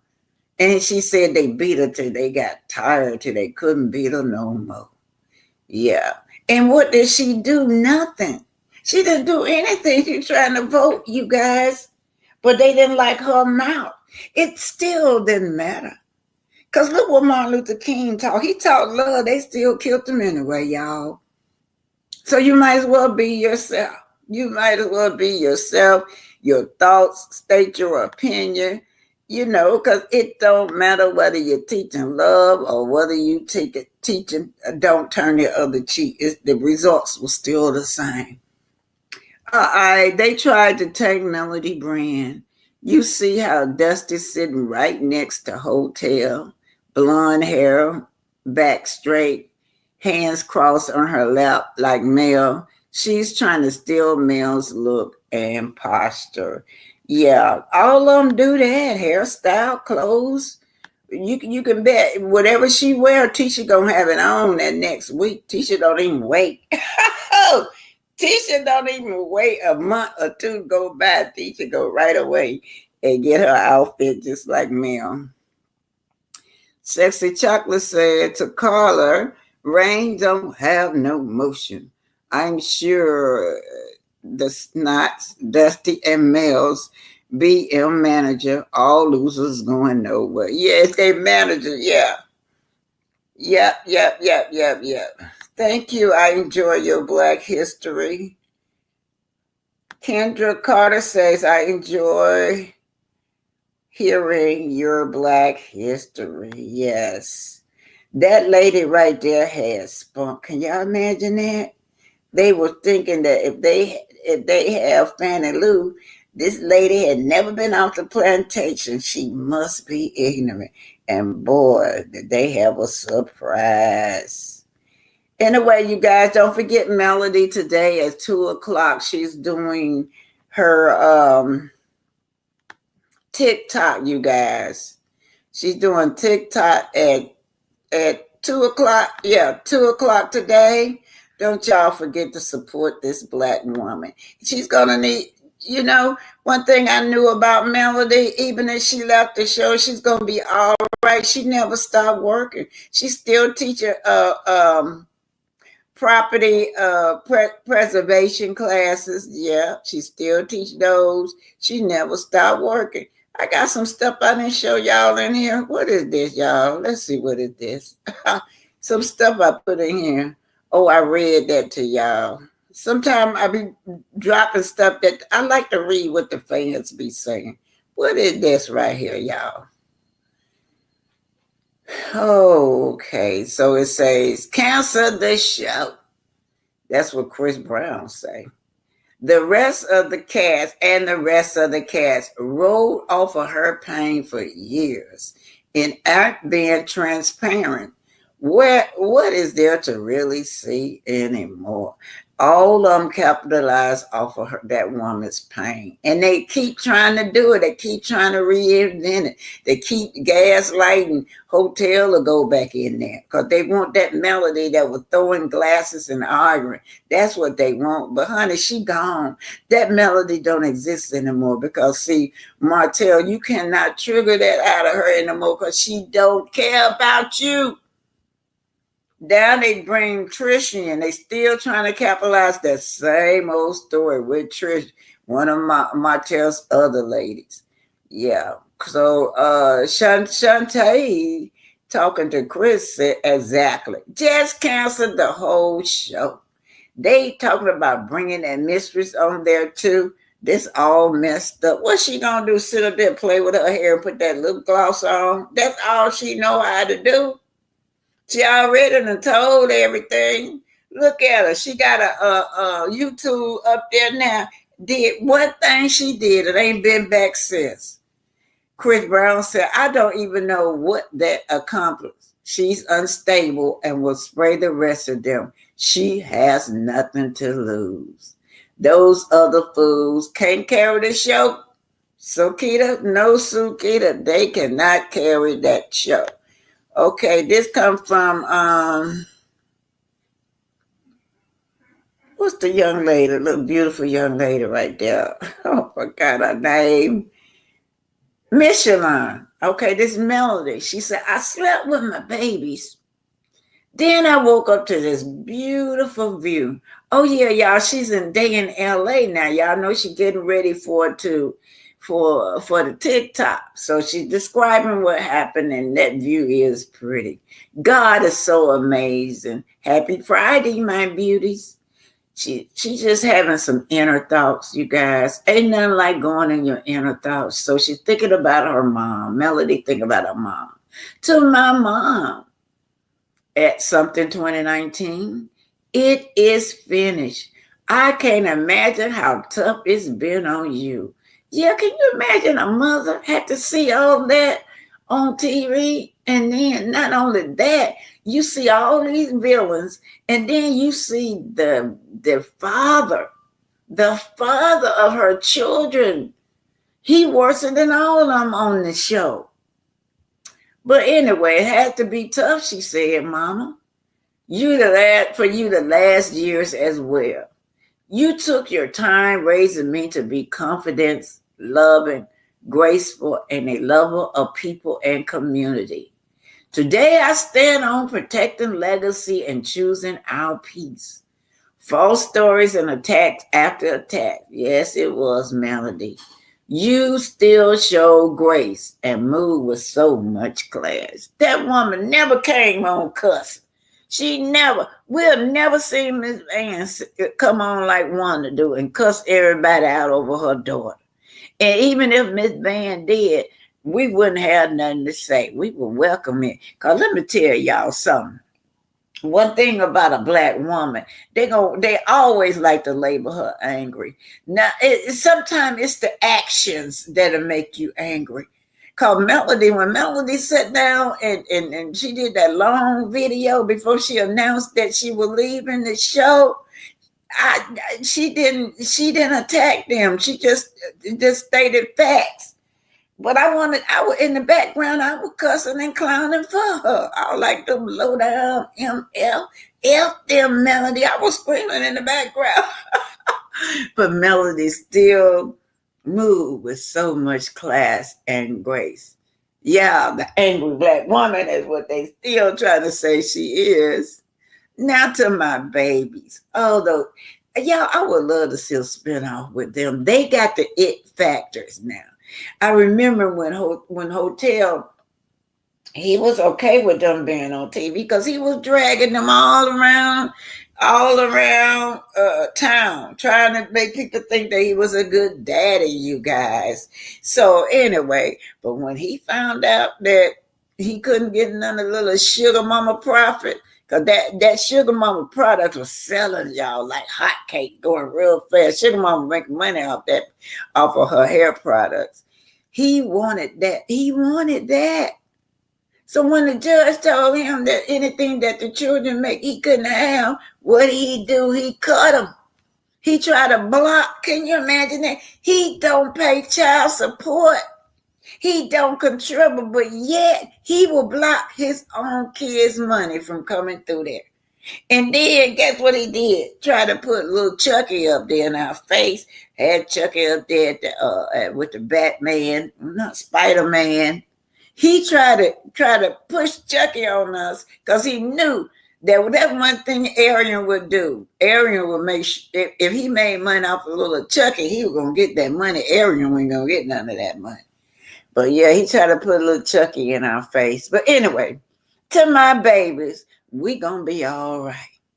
Thank you for agreeing with Mama's decision. You two are now stronger because you witnessed firsthand was standing strong, looks like, when our doors closed. In our private moments, even you were attacked. Yes. Oh my God, my heart sank right there. That's right, Bobby. I'm thinking about you, Bobby. See you. Anyway, my heart attacked it. My heart. They attacked them children, them innocent baby, y'all. Do y'all remember that low down ass shit? That shit was so low down. That woman wanted that went in for the kill on them children. Every stereotype about black children she was doing. Talking about the stereotype about the nappy hair. Your hair's supposed to be nappy. God damn it, you're black. Self-hatred. She hate herself. Wanda hate herself. She hate her dark skin. But when Melody friend, she didn't know Tisha name, she said the dark skin girl. That woman had a fit over there. She went off on what's her name? Shanita. But every stereotype there was one that threw at those children. Little sugar mama, and all her kids are beautiful, y'all. I hate when they attack little girls' hair because I remember how that made me feel. Yeah, Bobby, see, yes, low down, dirty Uncle Wonder, bad mouth, yes. And then when they got on stage, Carlos didn't even correct her. We were blindsided. Wanda was not even on the show. They're going to bring Wanda on stage to attack Melody. And they still talking, well, she wasn't attacking your children. She was not talking about your children. She was talking about the adults. They stood up for Wanda till today. They have upheld Wanda, attacking Melody kids. Don't forget that crazy brother-in-law. Basement Billy did too. He was showing inappropriate pictures of sugar mama. Innocent babies. But we were uplifted and reminding each other that God will handle it all. That's Millie Chun. She's standing in the middle. She said something about we are free. And she said, thank you. Something about walking through the journey. And she wants the millimeters to accept their freedom too. 'Cause one thing about Melody, she always think about her fans. She always acknowledge her fans because a lot of us were sticking in there because of her. Yeah, that show didn't know that a lot of people were sticking and hanging in that show because of Melody, y'all. See what else I got up here. It's some stuff I was just sticking up here. I forget. Okay, we read that one, and I think that's it. I love to read the fans because the fans are they are very intelligent. I don't like to call y'all fans subscribers. Let me go ahead and read this one. Melody, I think this comes from Essence, y'all. Melody has been the backbone of Love and Marriage Huntsville since its premiere in 2018. Produced, I hate to say it, produced by Melody Cherie, produced by Martell. We can't take that away from her. So then they got produced by the reality TV heavyweight Carlos King. They left Melody out. She created this show, and after this show, he got a spinoff, y'all. Look at all them shows he got a spinoff. And because Melody is not the star, they not getting no ratings. He thought that he could bring in another spinoff show, and that they were going to get high ratings. They never got any high ratings. None of his shows, except for Love and Marriage Huntsville. Anyway, the show quickly became a fan favorite for a mix of Black excellence, and that's all it's supposed to be, Black excellence and business. But then who came in and took over? Mr. King came in. You guessed it. He came in with his messy personal dynamic. Stereotyping. He needed that stereotype because he know what these clear people be looking for. They use him. Do y'all remember let me tell y'all something. But while the series thrived, so did the chaos in Melody personal life. Do y'all remember, if anybody old enough to remember Amos and Andy, all those old time shows, they would have Black people acting ignorant. Amos and Andy was very intelligent. They were having them buck their ass all big, like Carlos had. Carlos do all of those stereotype facial features for the camera. Buck his eyes real big, show all his teeth, show all these crazy looking facial feature for the camera, just like they instructed them to do back in the day, back in the early time when they get. Anybody remember that show? If anybody remember any Black shows that came out, some of them wouldn't even be Black. They would be white people putting their face on Black, but then they got to put these big old thick lips on and just show all their white teeth, buck their eyes real like about to pop out of their head. Yeah, that's the kind of shit Carlos be doing. Every time I see him, I think about Amos and Andy. That sapphire look in the 50s. Don't remember, y'all. Y'all remember that they showed the Jefferson. They try to protect. Now the Jefferson was a positive show, but who was the angry woman on Jefferson? Florence. Y'all remember that? They always had to have a stereotype of woman, and that Florence was the angry Black woman all the time on the Jefferson, y'all. And then look, when Martin Lawrence came on it, don't forget Shanae. Shanae was the angry Black woman, the one that got smart with you all the time, the one that you couldn't talk to. It was funny, but it was a stereotype, you guys. And then don't forget Nene. Out of all the things, Nene is a very intelligent person, but all the things Nene did, Nene goes down with the most, with her eyes rolling and her lips bucking and stuff. That Mimi is put in the museum, in the Smithsonian Museum, you guys. With Nene rolling her eyes and bucking her lips and stuff. You know, they caught her. She wasn't doing it on purpose, but I believe it was one of them times when she was doing her reads. So the camera caught her doing that. That Stereotype on a reality TV show, y'all. The angry black woman is an image. It's so image, so familiar in our cultural. Let's not forget this woman endured a whole divorce in front of the cameras. Yeah, but she's angry. She's bitter. And all that was coming from other black women.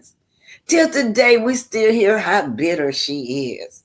Till today, we still how wrong she is when it comes to Martell now. All this be like over Martell now. Never mind this man dogging this woman out, humiliating her, dehumanizing her. She just bitter. She's going through this scandalous, drawn out, emotional, good and split from Martell hoax that played out for the world to see. Infidelity, betrayal, and disrespect coming from his paramour. He has had a lot of women, but he had one on there that thinks she it. She thinks she it. She up there. I don't even know if I download them texts that she got. She throwing shade already. Happy that Melody is gone. I think she thankful now. She gonna have to, she got a chance to show off. Do your thing. My answer to you is do your thing, girl. Quit trying to be like Melody. Maybe if you be you, you can get somewhere in life. But anyway, Melody faced it all while still holding her head up high. That was their problem. That was their problem, y'all. They were trying to break her. They were trying to break that woman, but every time they seen her, she held her head up high. What did they even send Maurice to attack her? And what did Maurice say? Maurice claimed when he was sitting down there talking to Martell that she came in there with her high horses on or high moors or something, like as if she was God or something. But anyway, he was attacking her for holding her head up high. Them ain't the words he had. But he was attacking her. She was trying to hold, have some respect for him by coming to him personally, not talking about him behind his back. She went to him personally. For him to be thinking that he a lawyer, she was gonna get a decent kind of conversation from him. But he knew he's the same, just like everybody else. And that wasn't enough. Off screen, she's been open about dealing with harassment, threats, and revenge P. Through it all, she kept showing up, giving us transparency and strength. And thank you, Felicia said, peace and blessing to the chat. Yeah. Y'all know that was heartbreaking for me to read about how they attacked her children, you guys. They attacked that woman's children. And right now today, if you go over to the other content creator, he's playing a lot of bed bug stuff over there, and she's still attacking this woman and her children, saying foul things about her. Melody ain't got time for y'all. She thinks she try to outdo Melody. Y'all know she try to do that girl try to outdo Melody with everything. She wants this man so bad. That's her Jesus right there. That is big bug Jesus right there. Cause everything come out his mouth, she believe. And then she'll go repeat it. Huh. Y'all can't tell me this man went behind this girl showing little Chucky bullying this sweet little baby, his other child. That was his child too. What is this, y'all? I'm just going down some stuff I got. Oh, yeah. That's his other woman right there. That's at the vow renewal now. She just got through having dealings with this man. with Lance. Lance fussing at her about flirting with the other guy. She looks over there and see Trish sitting next to Martell. She pushes Trish's chair over and pull hers up so she can sit next to Martell. Ain't none of them got no storyline, y'all. That's why today these major magazines is dragging CK, y'all. I mean, her name is Akeisha. Will Akeisha, Saguchi, Melody, Sue Kingdom Ring. Because I'm already suing him. When I say suing on, he is on, y'all. What y'all need to know about that? Carlos is not under Kingdom Reign and on network. I'm sitting up there in court listening at him. I'm sitting up in court listening at the on network lawyers. He's not. I don't know what happened or why they demoted him, but he was not able to use Kingdom Reign with on network. He is hired as a low-level producer. That's his role. So when she get ready to sue, she got to sue. They got to sue on. Other than that, unless they just want to you're trying to get money, you have to sue his employee because he's working for them. Kingdom Reign is not a part of this. Kingdom Reign is nowhere in this, you guys. That's why people get them. She need to be suing Carlos. She need to be suing Carlos. Don't no longer have Kingdom Reign under own. I don't know what kind of deal they made. Why he can come in with his own as Kingdom Reign, but he is just a low-level producer in this thing. He ain't no different. He may be just a little bit above Sonny. He may be, yeah. Or maybe him and Sonny may have the same standard. But Carlos don't have no clout in this. It's on network. So we're dealing also with a man that stereotypes the black family. So he fits in. This is not a black-owned network anymore. Clear people on network, and they want these stereotypes to keep on coming because it's part of our culture. It's part of their culture. So I want y'all to understand on my part, that's why my lawyer had to sue on, because Kingdom Reign is not part of this network. It's like he never owned Kingdom Reign at all. He's been demoted by OWN. He's a low-level producer, that's all. Now, y'all want to talk about it. I got something going on. I'm on this show. Y'all wouldn't tell her to go sue Sonny with y'all. Y'all wouldn't go tell her to go sue none of these runners with y'all because y'all know them as producers. That's all y'all see them. But this man, it's the same thing right now, y'all. I sit in the courtroom and hear coming out of on network lawyer's mouth. Kingdom Reign does not exist with OWN. He's hired on again as a producer. So that's it. Melody may just want to make a statement. She may not be, interested in getting money. Maybe I just want to make a statement. I'll go after your company and you. Or Akeisha may, if they ain't did, they better do their research. That's what they need to do. Because my lawyer did her research when it came to who to sue. And who responsible? It's on network. Y'all, this is a corporation we dealing with.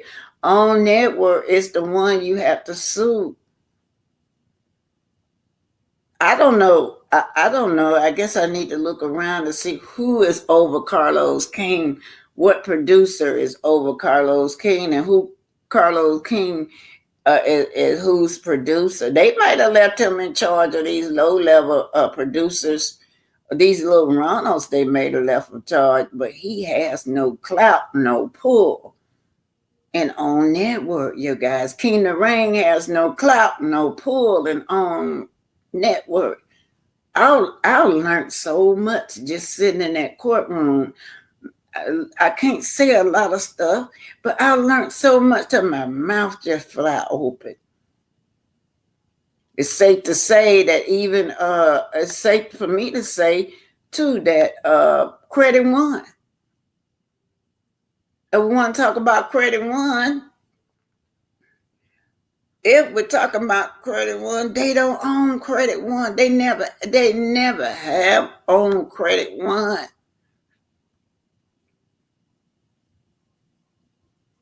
Marceau and Marie secrets. They got secrets, y'all.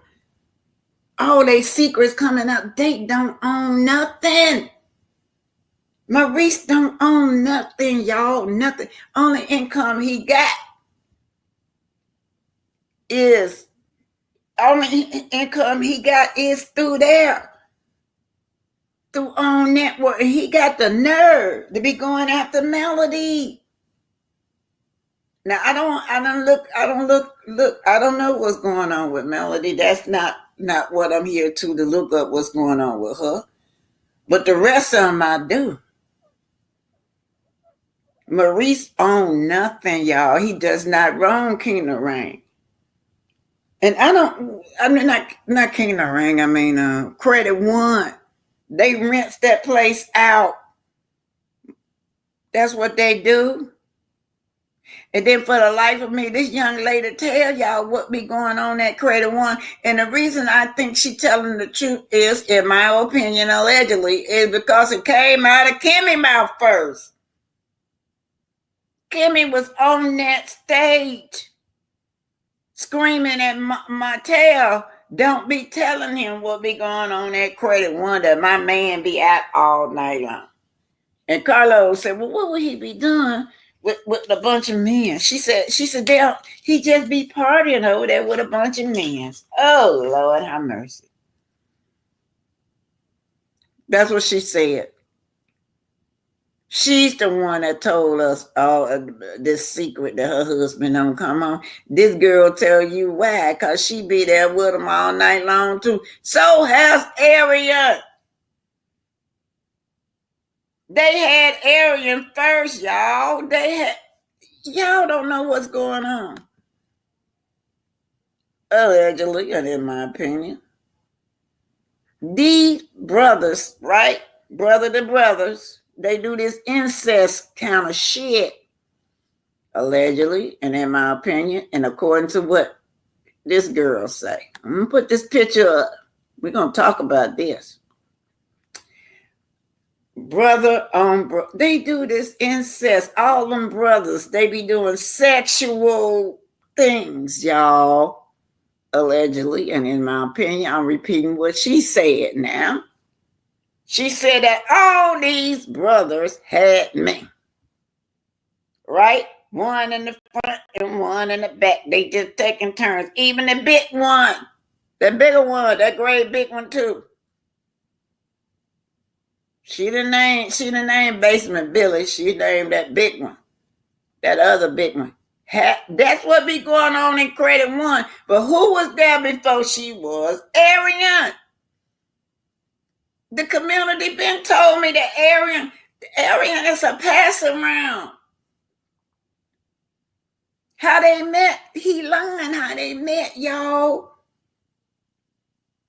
Marceau knew Arian first. So she was they pass around right there at Credit One. She was doing the same thing that this girl was doing. Martell knew that. Y'all heard what she said. You stopped me from going around them. Why?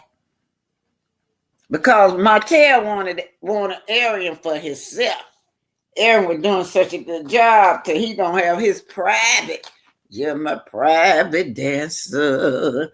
Yeah, he wanted her for himself. So I don't know, Arian sent up there, but if it's safe to say that Arian bought this girl and turned this girl on to do those things, because that's what she used to do with all of them. All of them had Arian first. All them brothers, all them buddies, all them friends right there at Credit One, allegedly. That's what the streets are saying. Then Martell, he ended up saying, oh, no, I don't want you going back there, baby. I'm going to make you my woman. And that's what he did. So now she comes on the show and pretend like she all that, Miss Arian on the show, like she all that, y'all. Like she got all these high morals and everything like that. When her ass was doing the same thing as this girl, the shareable with them freaking off, brothers freaking off with brothers and shit. That's what she said. Now that's what did Chantel say.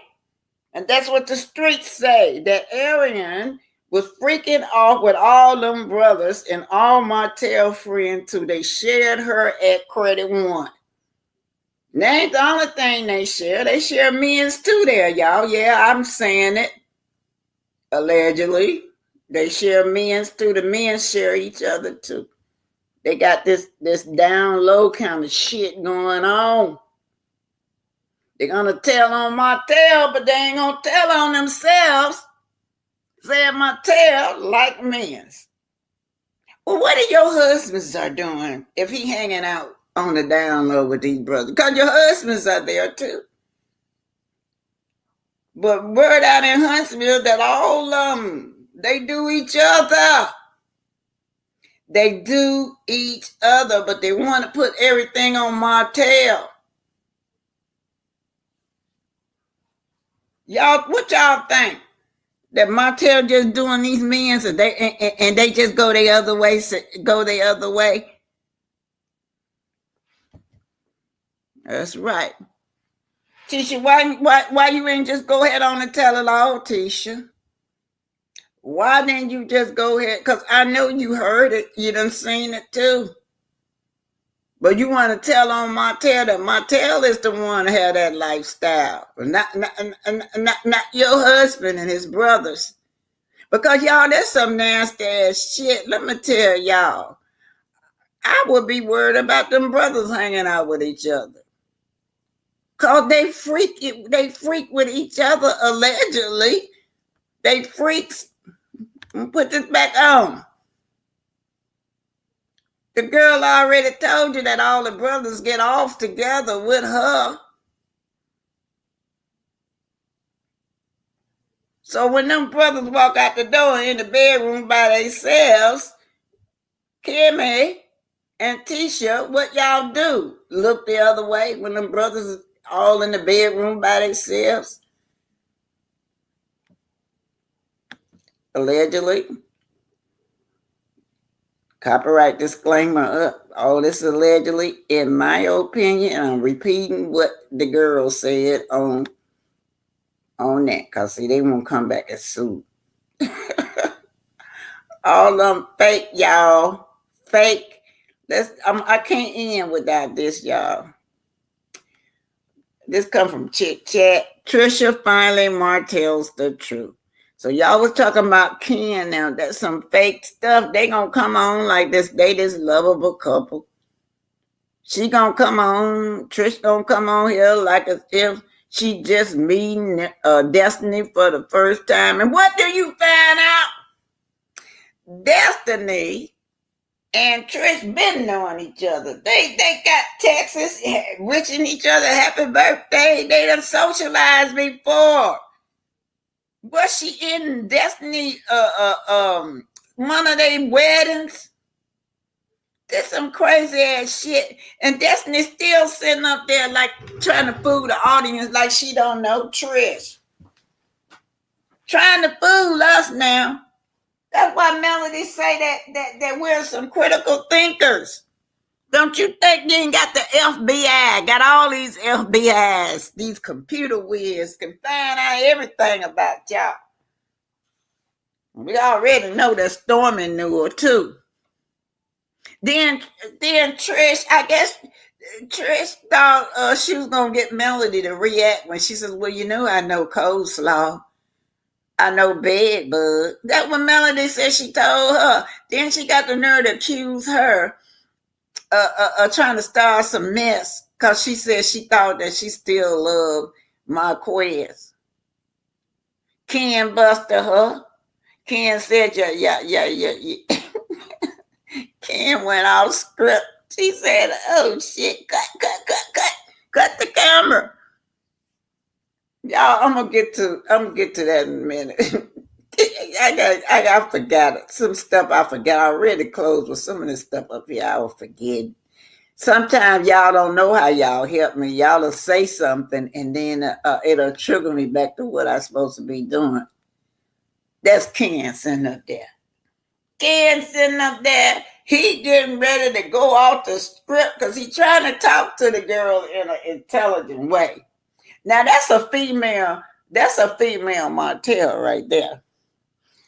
Well, you know, Ken been playing. She loves it. All these men fighting over her and talking about how beautiful she is. Here go Mr. Chris Fletcher. Yeah, she's so beautiful.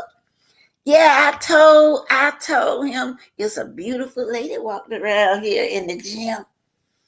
Martell said, "What she look like?" "Oh man, she's beautiful." Then Chris said, "Next thing I know, Martell was talking to her." Chris is another liar. All these people lying, y'all. Look at this scenery right here. They trying to act like they don't know each other. Still acting like they don't know each other for the camera. Martell was so hungry, y'all. That man was trying to put that whole sandwich in his damn mouth. If he could have got that whole sandwich down there, it would have went. He got half of it down there, though. But anyway, that's her sitting at the table by him, trying to pretend like she don't like him. But that's the first time I saw her face looking so happy. She's sitting by her man, y'all. She's so happy. Very happy, yeah. Sitting by her man. Now, let me get back to this one now. Get back to this picture. Now, I showed y'all the picture with Destiny when having it. Destiny gonna say, "You better move over, girl. Get away from my man." So he's sitting up there talking to her about Martell. He just wants the truth. Now, I understand this brother. I think he weird, but at the time I understood the brother because she lies so much. I got to find out everything on the internet. And he find it out through the fans. He ain't finding out from nobody on their show. It's the fans that giving the tea, y'all. That's finding the stuff out and giving the tea. The subscriber, he done found out everything. You went at the gym. He told, first of all, she never went to his house. He was under the impression that she trained him at the gym. Then he got to find out she at the house. Then he got to find out it's more than one time. So he was trying to tell Trish, "Well, you know why you lied? Because I have no problem with that. That was before my time. I bet you it wasn't. It went before her husband's time, though. Y'all know he was still living in the house and she was talking to him in the background. Marquez said that them two was talking and he still was in the house at the time. And then guess what? He went off script. They get to arguing and he said, "Your car, girl, let me tell you, your car still at the apartment over here. Broke down." And I did not like the fact that he brought up that about the children need to know that you're struggling or something. Ooh, Lord, big as a liar. Now, if they supposed to carry this show? Because she certainly can't talk. Only time she opened her mouth up is when Martell is around. You can see all her teeth. He can't carry this show. How can he carry this show? Because we're tired of hearing about how many women he can have in one day. You got an old woman, that woman can't keep up with you. That's her problem. Her problem is that Melody said he had lipstick on his shoulder. Oh, I mean, a lot of you, I'm just going to put it out there, y'all. I'm not saying it, but most of you are saying that Funky Deneva had the same kind of lipstick on that he had on. Now, that's what that comes from the subscriber. It's not coming from me. Said that the same lipstick that Funky Deneva had on is what he had on all over his lips and stuff. But that's what made her mad. It wasn't a DUI. I believe it was that lipstick because she do not want nobody to know that her man is messing around on her. He ain't never stopped. She have always been a side chick and ain't never stopped. Well, he done married you now. But he ain't never stopped running them streets. Side chick convention, y'all. I'm trying to close these folks right here. So we got to the truth. Now Kimmy and Melody argue over Melody double standard. So I don't know what double standard she's saying Melody have. Is it the double standard that you gonna talk about my ish? I'm gonna talk about your ish too. You've been talking about my ish ever since 2018. I got one time for your ish to come out my mouth, so now you say it's a double standard. Destiny claimed Martell and Melody groomed her for a threesome. Low down, low down, low down. Now, how? I don't know what to say about this, y'all. All I can tell Melody is don't let them get away with this. Y'all know what that is saying? It's grooming him. To, a lot of people, a lot of our women be groomed for sex trafficking, you guys. Or they be groomed to be sexual slaves. So she's saying that they groom her to be a sexual slave. Because that's what it say, groom her for threesomes. In other words, is this couple pimping you out? It's a lot to be read in there. I got a phone call about that, and I had to explain, oh, no. What they were doing, what they were trying to do to Melody. Because this shit, they see this shit go all over the world. We're already in the face of Diddy, in the face of R. Kelly. Now you got this female, this a black woman. By golly, they'll attack her more than they attack Martell. They already doing that. Destiny claimed, the same woman claimed that she got a non-profit for abused women, y'all. Who gonna give you money, Destiny?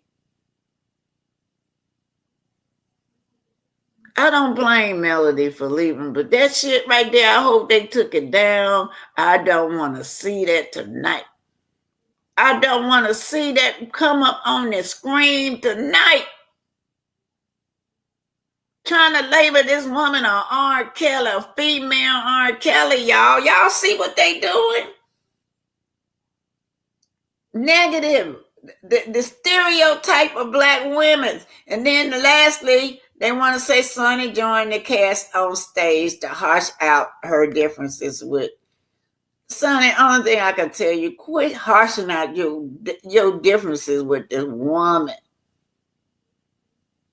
You married to him, Sonny. Let it go. Let it go. You married to him. He don't want her. He chose you. That's what it looked like. Let it go, Sonny. Y'all, the girl is Sunny is cute to me. I don't know why y'all attack her looks. She's a nice looking girl to me. Yeah, but that's about it for tonight. Let me go ahead on and close, you guys. But this is the queen. Don't y'all forget. Don't y'all forget tonight. No, at 2:00. It's 1:00 my time, LA time.